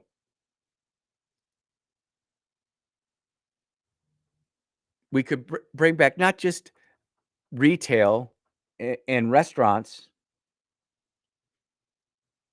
We could bring back industry and business. And you know what, Mayor Horn? You would be the one who gets the bulk of the credit for that. I don't know if you want to go down that route or not, but I'm praying that you do. So good for Jackson. I'm glad that the press secretary of the president spoke out. And I'm kind of grateful for that representative setting the story straight. Maybe we need a new bill in the House, Mr. Speaker, coming up that gets rid of that cashless bail. I wonder how many people listening actually knew that it was the State House and not the city of Jackson that actually did that. That's really interesting. I plan to ask one of my state rep friends as soon as I get off the show here. You're listening to the Andrew Gosser Show. Or no, you're not. No, you're not. No, whoa. You are listening to Cross the Aisle with Sean and Lindsay, guest hosted by Andrew Gosser. We'll be right back.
So let's be serious about where this violence is coming from.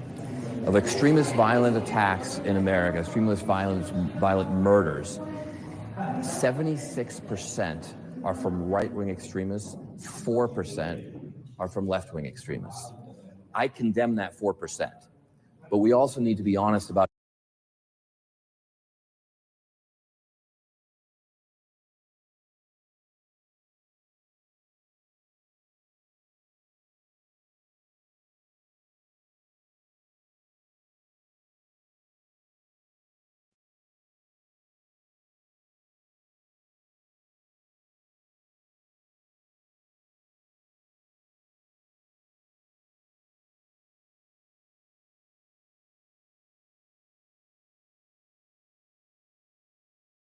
by and large saying we all by and large.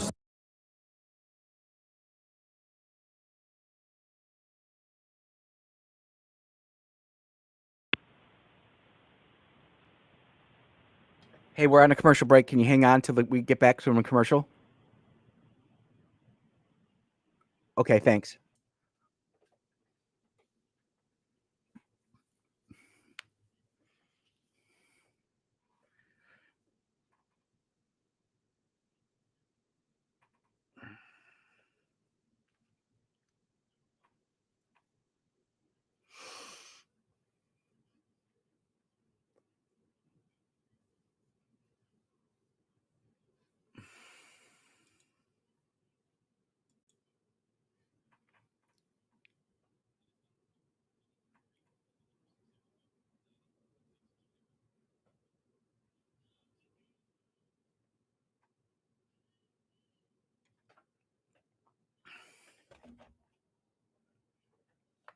Oh, yeah, we are back here at Crossing the Aisle guest hosted by Andrew Gosser today.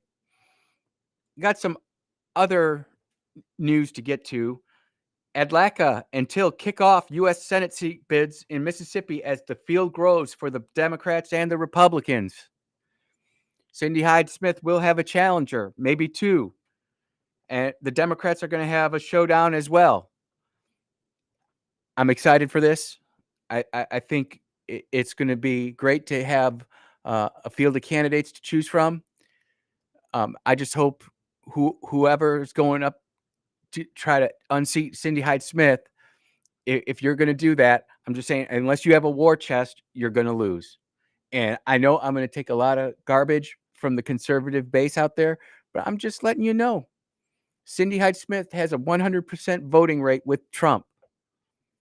She has backed every Trump nominee, and she just didn't like quietly back. She like publicly supported and moved and shake for it. So, and look, Andy, you know she's done it. I do.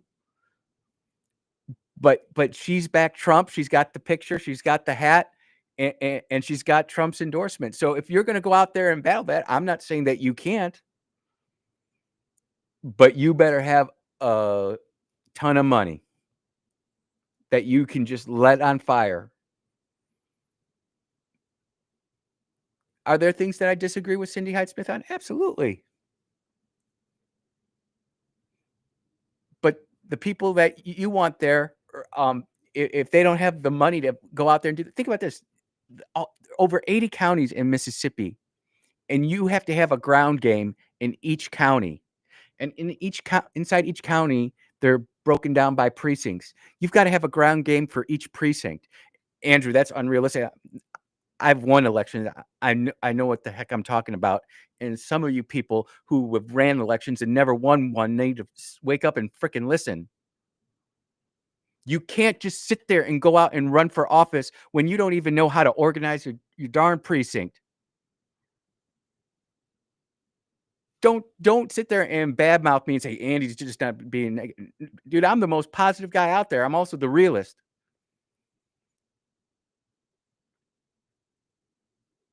And some of you look at me like, I don't know what I'm talking about. Dude, you can't even become precinct delegate. Don't tell me you're going to go be a senator. Don't. Or don't come to me and ask me for advice, because honestly, I don't want to give you none. I just did. And I know that's a wake-up call for some of you conservatives out there, but the truth of the matter is, if you don't even know the people on your street, if you can't even convince people on your own road to vote for you for a precinct delegate, what makes you think they're going to get out there and give you hundreds of dollars to go out there and raise a campaign to have a serious challenge at that level? What makes you think you can do that? What makes you think anybody's going to agree with that? And then you get mad at the quote unquote establishment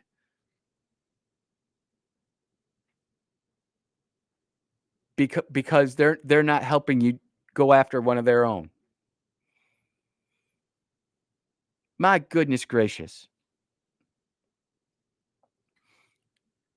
And by the way, that was for someone, not my normal friends that I talk to. I'm very proud of the people who have ran that I have helped, but there's some people out there that have not helped the conservative movement.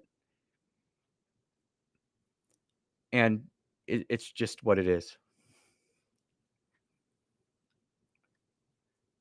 Here is the cool pull quote from Sarah Adlaka, a resident of Ocean Springs, hosted a campaign kickoff event in Rankin County. She said the reason she was running against the incumbent, Cindy Hyde-Smith, was the Republican primary was to fight for Mississippi families and to take on Washington's broken system. I'm fed up with career politicians who look out for themselves and their friends instead of the people they serve. Adlaka said, everywhere I turn, I see families like mine paying the price for a government that's out of touch, and I believe Mississippi deserves better.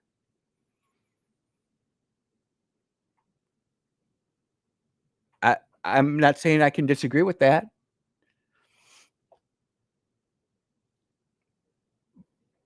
But I do hope you went and bought a Powerball ticket too, because that's about the odds of it.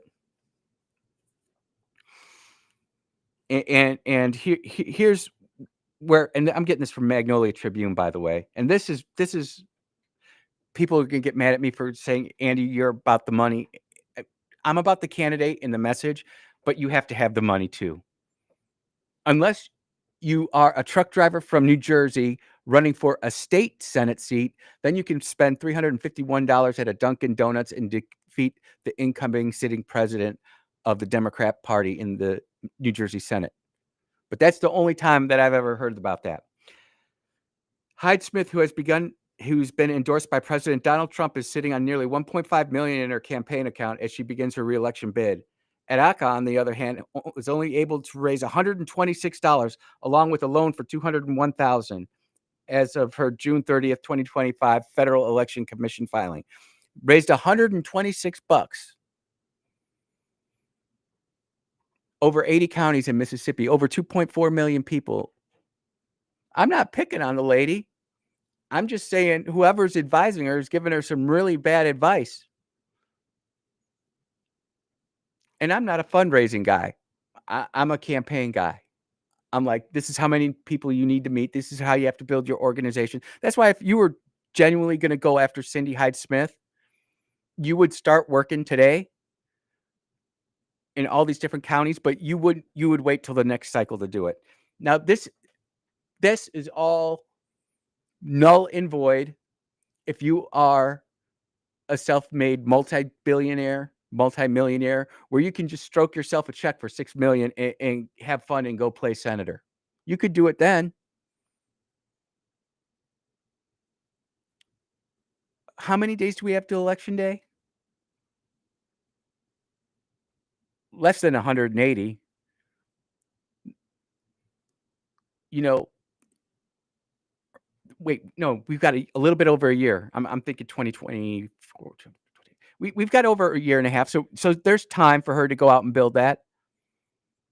But there's no way that she's going to be able, in my opinion, to build it in every county. And that's assuming that Cindy Hyde-Smith just stays still and doesn't do anything. You don't think that she sees this? And there's a third GOP candidate also entered the race, Andrew Scott Smith, who ran against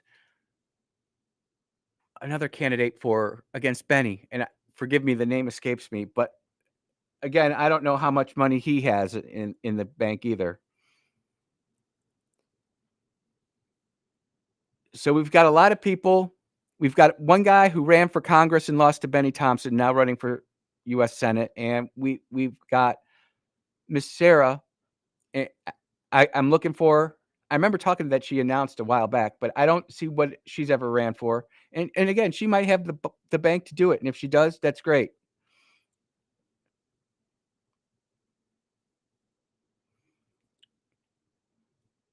This article also talks about the Democrat side. And I'll get to that. I want to take this phone call. I want to see what this is. Go ahead. You're on the air.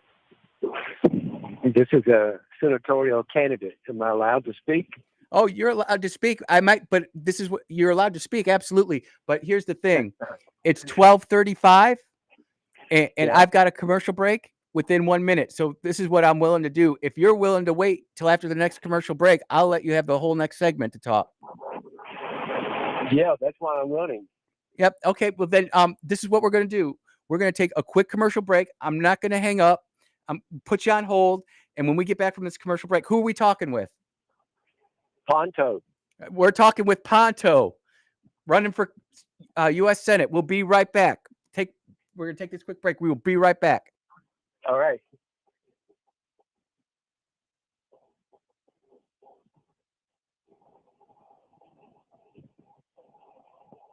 Ponto, are you there? I am. All right. I'm going to keep you on hold. It's going to be dark, but I'm not hanging up on you, man. Yeah, I didn't check my cell. So if my battery's dead, I apologize. It's all right. If it goes, it goes. But I'm just letting you know I'm not hanging up on you. I just have to take that commercial break. Yeah, and again, I want to tell you how much I appreciate your show. I've been listening to your counterparts. I thought, well, no, this guy's got content. You need to listen to him. Today was one of those days where I I did a lot of show prep, but I didn't really organize it because Charlie Kirk was a friend of mine and hurting a little bit. So I just kind of did it like I did it. But I'm going to put you on hold real quick, brother. I'll see you in about 3 minutes. All right. Thank you. And opportunity, Americans are capable of extraordinary things. If you are ready to make a difference in our community and want to get involved, then visit AmericansForProsperity.org. Be a part of positive change at AmericansForProsperity.org. Paid for by Americans for Prosperity. Your air consultant has always been your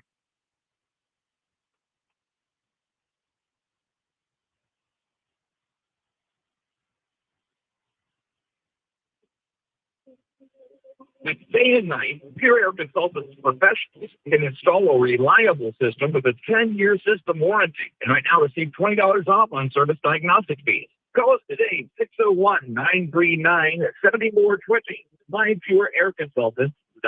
Nicknamed Kirk was for over a decade in the state house. During that time, he fought for our children by protecting them against materials pushed by the woke agenda. He protected taxpayers by streamlining government and helped create policies that have made Mississippi better. Nick and his team at Bain Bowen will use the same tenacity in helping you with all your legal matters. Call them today at 601-953-2994. Find Nick online at bainbowen.com. That's BAIN Bowen.com.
Jensen.net.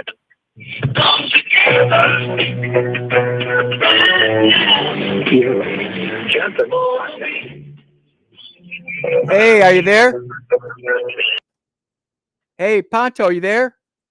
Yes. Can you hear me? Is it Yeah, working? turn down the radio though. If you there's like some weird. Yep. Yeah, All right, I've got it all the way down. go ahead, Ponto. I'll let you talk about a little bit. Then I got some questions for you. Yeah, I listening intently because what you're saying is correct. You've got to have. I think she's got like $2 million in the bank already, so she's a shoe-in. But people need to hear what I've got to say. This country is asleep. They are totally asleep. Have been for about 50 years. Oh, preach! You got the floor, my man. Well, I've been a newspaper publisher, newspaper editor, and salesman, military. Worked in the United Nations building. So, in my background, I guess the claim to fame is that United States Army Information School, right, was Fort Slocum, New York. Yep. Same school that Dan Quayle went to. So, well, there you go. Anyway, they told me, hey, come on. The Gulf of Tonkin, 911, in my opinion, were all inside jobs. Yep. I'd like to reopen at least 911. I mean, today is the anniversary. I would like to reopen that investigation because we were not told the truth. And I'm puzzled why. Simple question: why did we shoot those planes down? Had we done that, those towers would still be standing. And nobody even asked that question. That's the first order of business. Take out Ponto, the I got to push back on you. Are you saying that the planes were shot down? We should have shot them down. That's my. Well, why did we shoot them down? Oh, that's the first order of business. I can answer you. I can answer you that. I was there actually watching half the thing go down.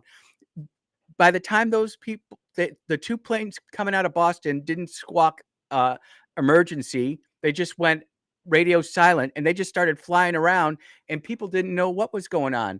We never had the understanding that someone might hijack, let alone hijack one aircraft, but hijack 4 simultaneously and start going for different targets. Sure we did. That hypothesis had already been brought up.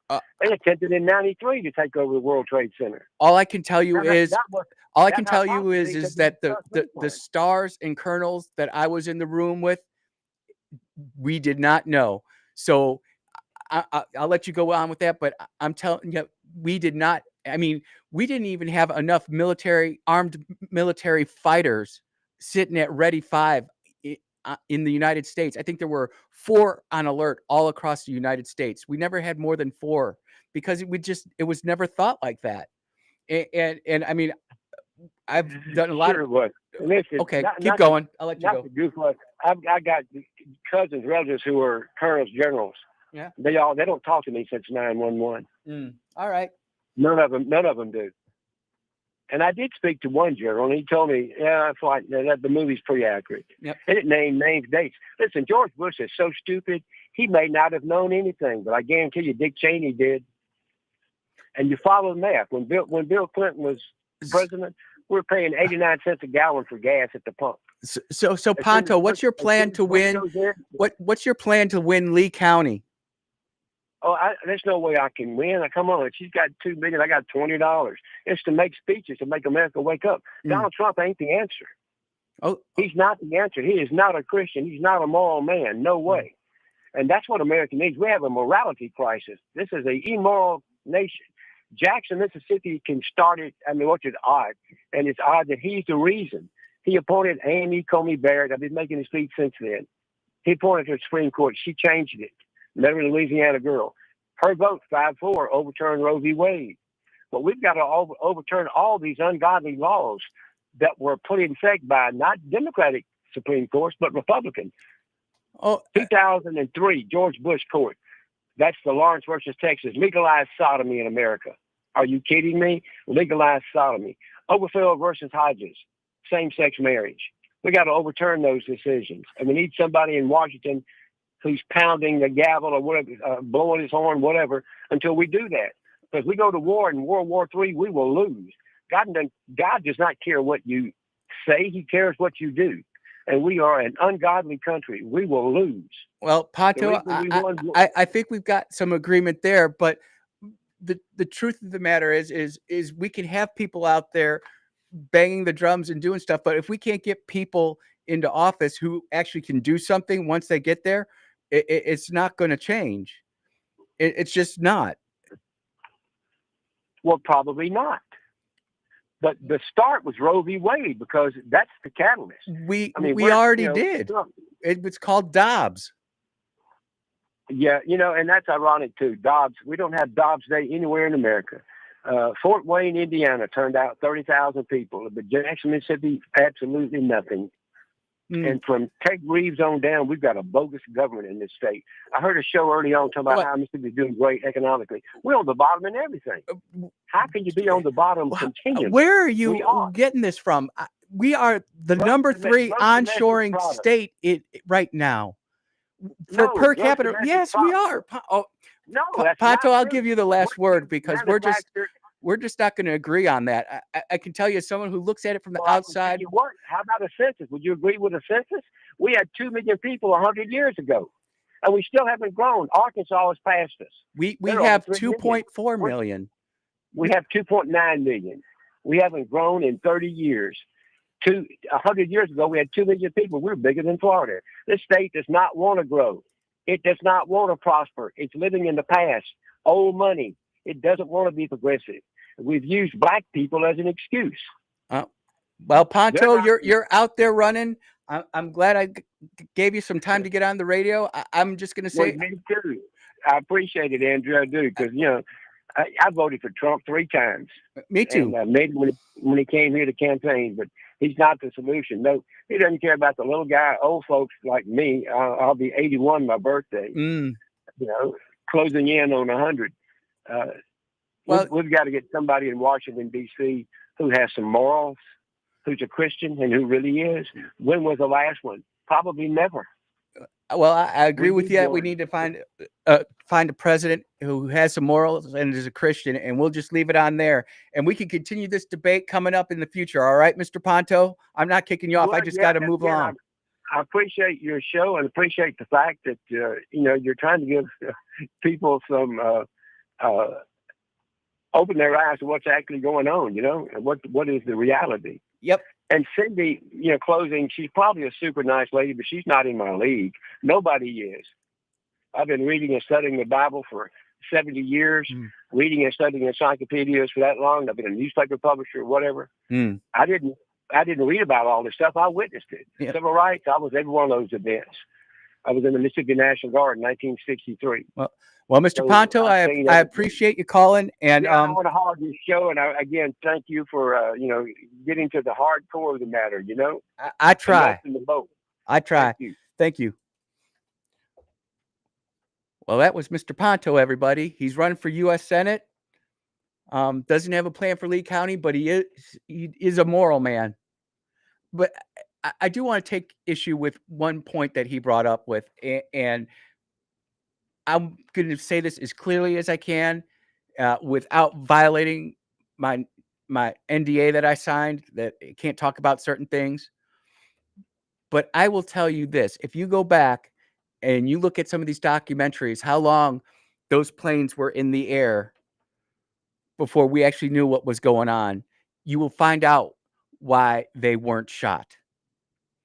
In fact, the plane that went down in Pennsylvania, the 2 F-16s that were scrambled from D.C. to go intercept them, they didn't have missiles on them. How many of you knew that?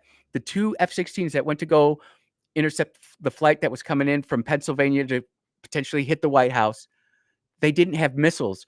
It was the squadron commander, who was a lieutenant colonel, an 05, and a captain, a female captain. And they briefed up the plan in the air while they were rushing to intercept that plane. The colonel, the squadron commander, was going to ram the front of the airplane, and she was to ram the tail. So that way it would fall from the sky, not just glide along. We did not have, I know Americans, Ponto, you're right. America is asleep at the wheel. They think we've got F-22s on every runway at Ready 5, ready to rock and roll. And we didn't. The DC Air National Guard didn't have one airplane on Alert 5 with a missile on it. It took them, I think, 4.5 hours to generate airplanes. Think about this. And I'm not like, this is stuff that I'm not making up. Like, we had to use Air Education and Training Command F-15Cs from the 1st Fighter Squadron and the 95th Fighter Squadron out of Tyndall Air Force Base. We had to take the training parts off of it, slap on real missiles. You had to have the maintenance troops, and the bomb BB stackers were phenomenal. While they were building up the AMRAAMs and the Sidewinders, you had the avionics guys doing missile checks, making sure that if the pilot actually squeezed the trigger, the missile was going to go. There was so much going on 9/11 that it was absolutely insane. And so when I hear that, hey, we should have shot those planes down, or we should have, you just do not realize the level of readiness that we had looking on the inside of the United States. We were depending on these two things called the Pacific Ocean and the Atlantic Ocean to defend us from planes coming over the target to do that. No one had thought about taking a fully loaded 757 full of gas and ramming it into a building. It just doesn't make sense to Americans. It doesn't make sense to us. Even the hijackings back in the early 80s that in the Middle East, those hijackers wanted to live. We never had the type of terrorist that those people were.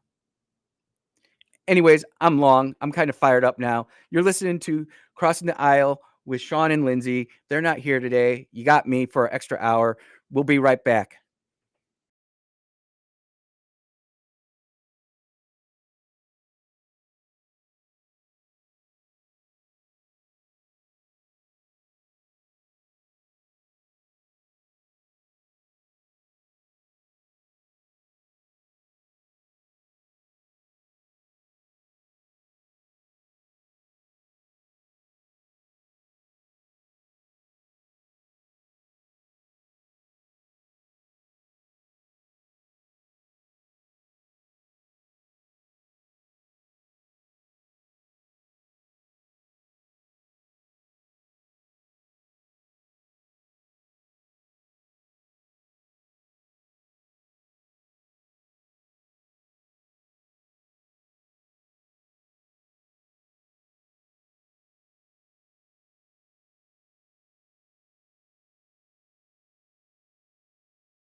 And we are back. I have clearly hit a nerve with some people. There are some people who think that we had plenty of planes ready to go intercept the hijacked aircraft, and all I can say is that we didn't. And I saw it firsthand. If you talk to any officer who was in command or anybody who was involved with that day as far as defending our nation's airways, you will find stories all across America where the guard had to call in people and they were scrambling to get, because we just didn't have that type of insight. No one thought that they would use our own airplanes against us. And that's just the truth. And people, and again, my good friend Chris Hinkle is going to have a show tonight on 9/11. This would be a great question to ask Chris Hinkle. You can follow him at BF Conservative on X and get his opinion as a retired FBI agent who was actually there at the Pentagon the day it happened, having to go through the rubble. Might want to ask him about the airplane parts and the debris. Or you can talk to Colonel Rob Maness, who was at the Pentagon, who literally was on scene seconds after it happened. He was in the next wing over that hit. If it would have been over one more, it could have been him. And he's on X, and he's got a whole video that talks about that and his recollection of it. His wife is on it too. His wife talks about the smell of his uniform when he came home. You can probably hear the difference in my voice. I try to keep that guy off the radio a little bit, but I'm telling you, for those of us who actually had to go through that stuff and make hard decisions, or just watch people make hard decisions, and then to see people from the outside Monday morning quarterbacking it like they thought this was some joke. Nah, man. I'm telling you, it's a lot different. And definitely a interesting way to end the 3-hour special show today. I love filling in. I love being on the radio and being able to talk to all of you. I do respect everybody. I appreciate the phone calls, the text messages. I know we're all going through a lot right now. No one had predicted that we would see a political assassination of technically a person who wasn't even a politician. He was a private citizen. But we should have known better, because if they can assassinate a CEO of a health care provider company in New York, they can go after anybody.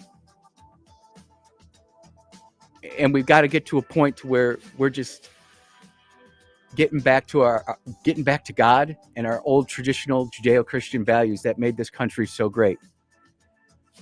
I appreciate everybody who tuned in today. Callers, you made this awesome. Texters, you made this awesome. I'll see you all tomorrow in about 22 hours. You've been listening to Andrew Gosser on WYAB 103.9. We'll see you.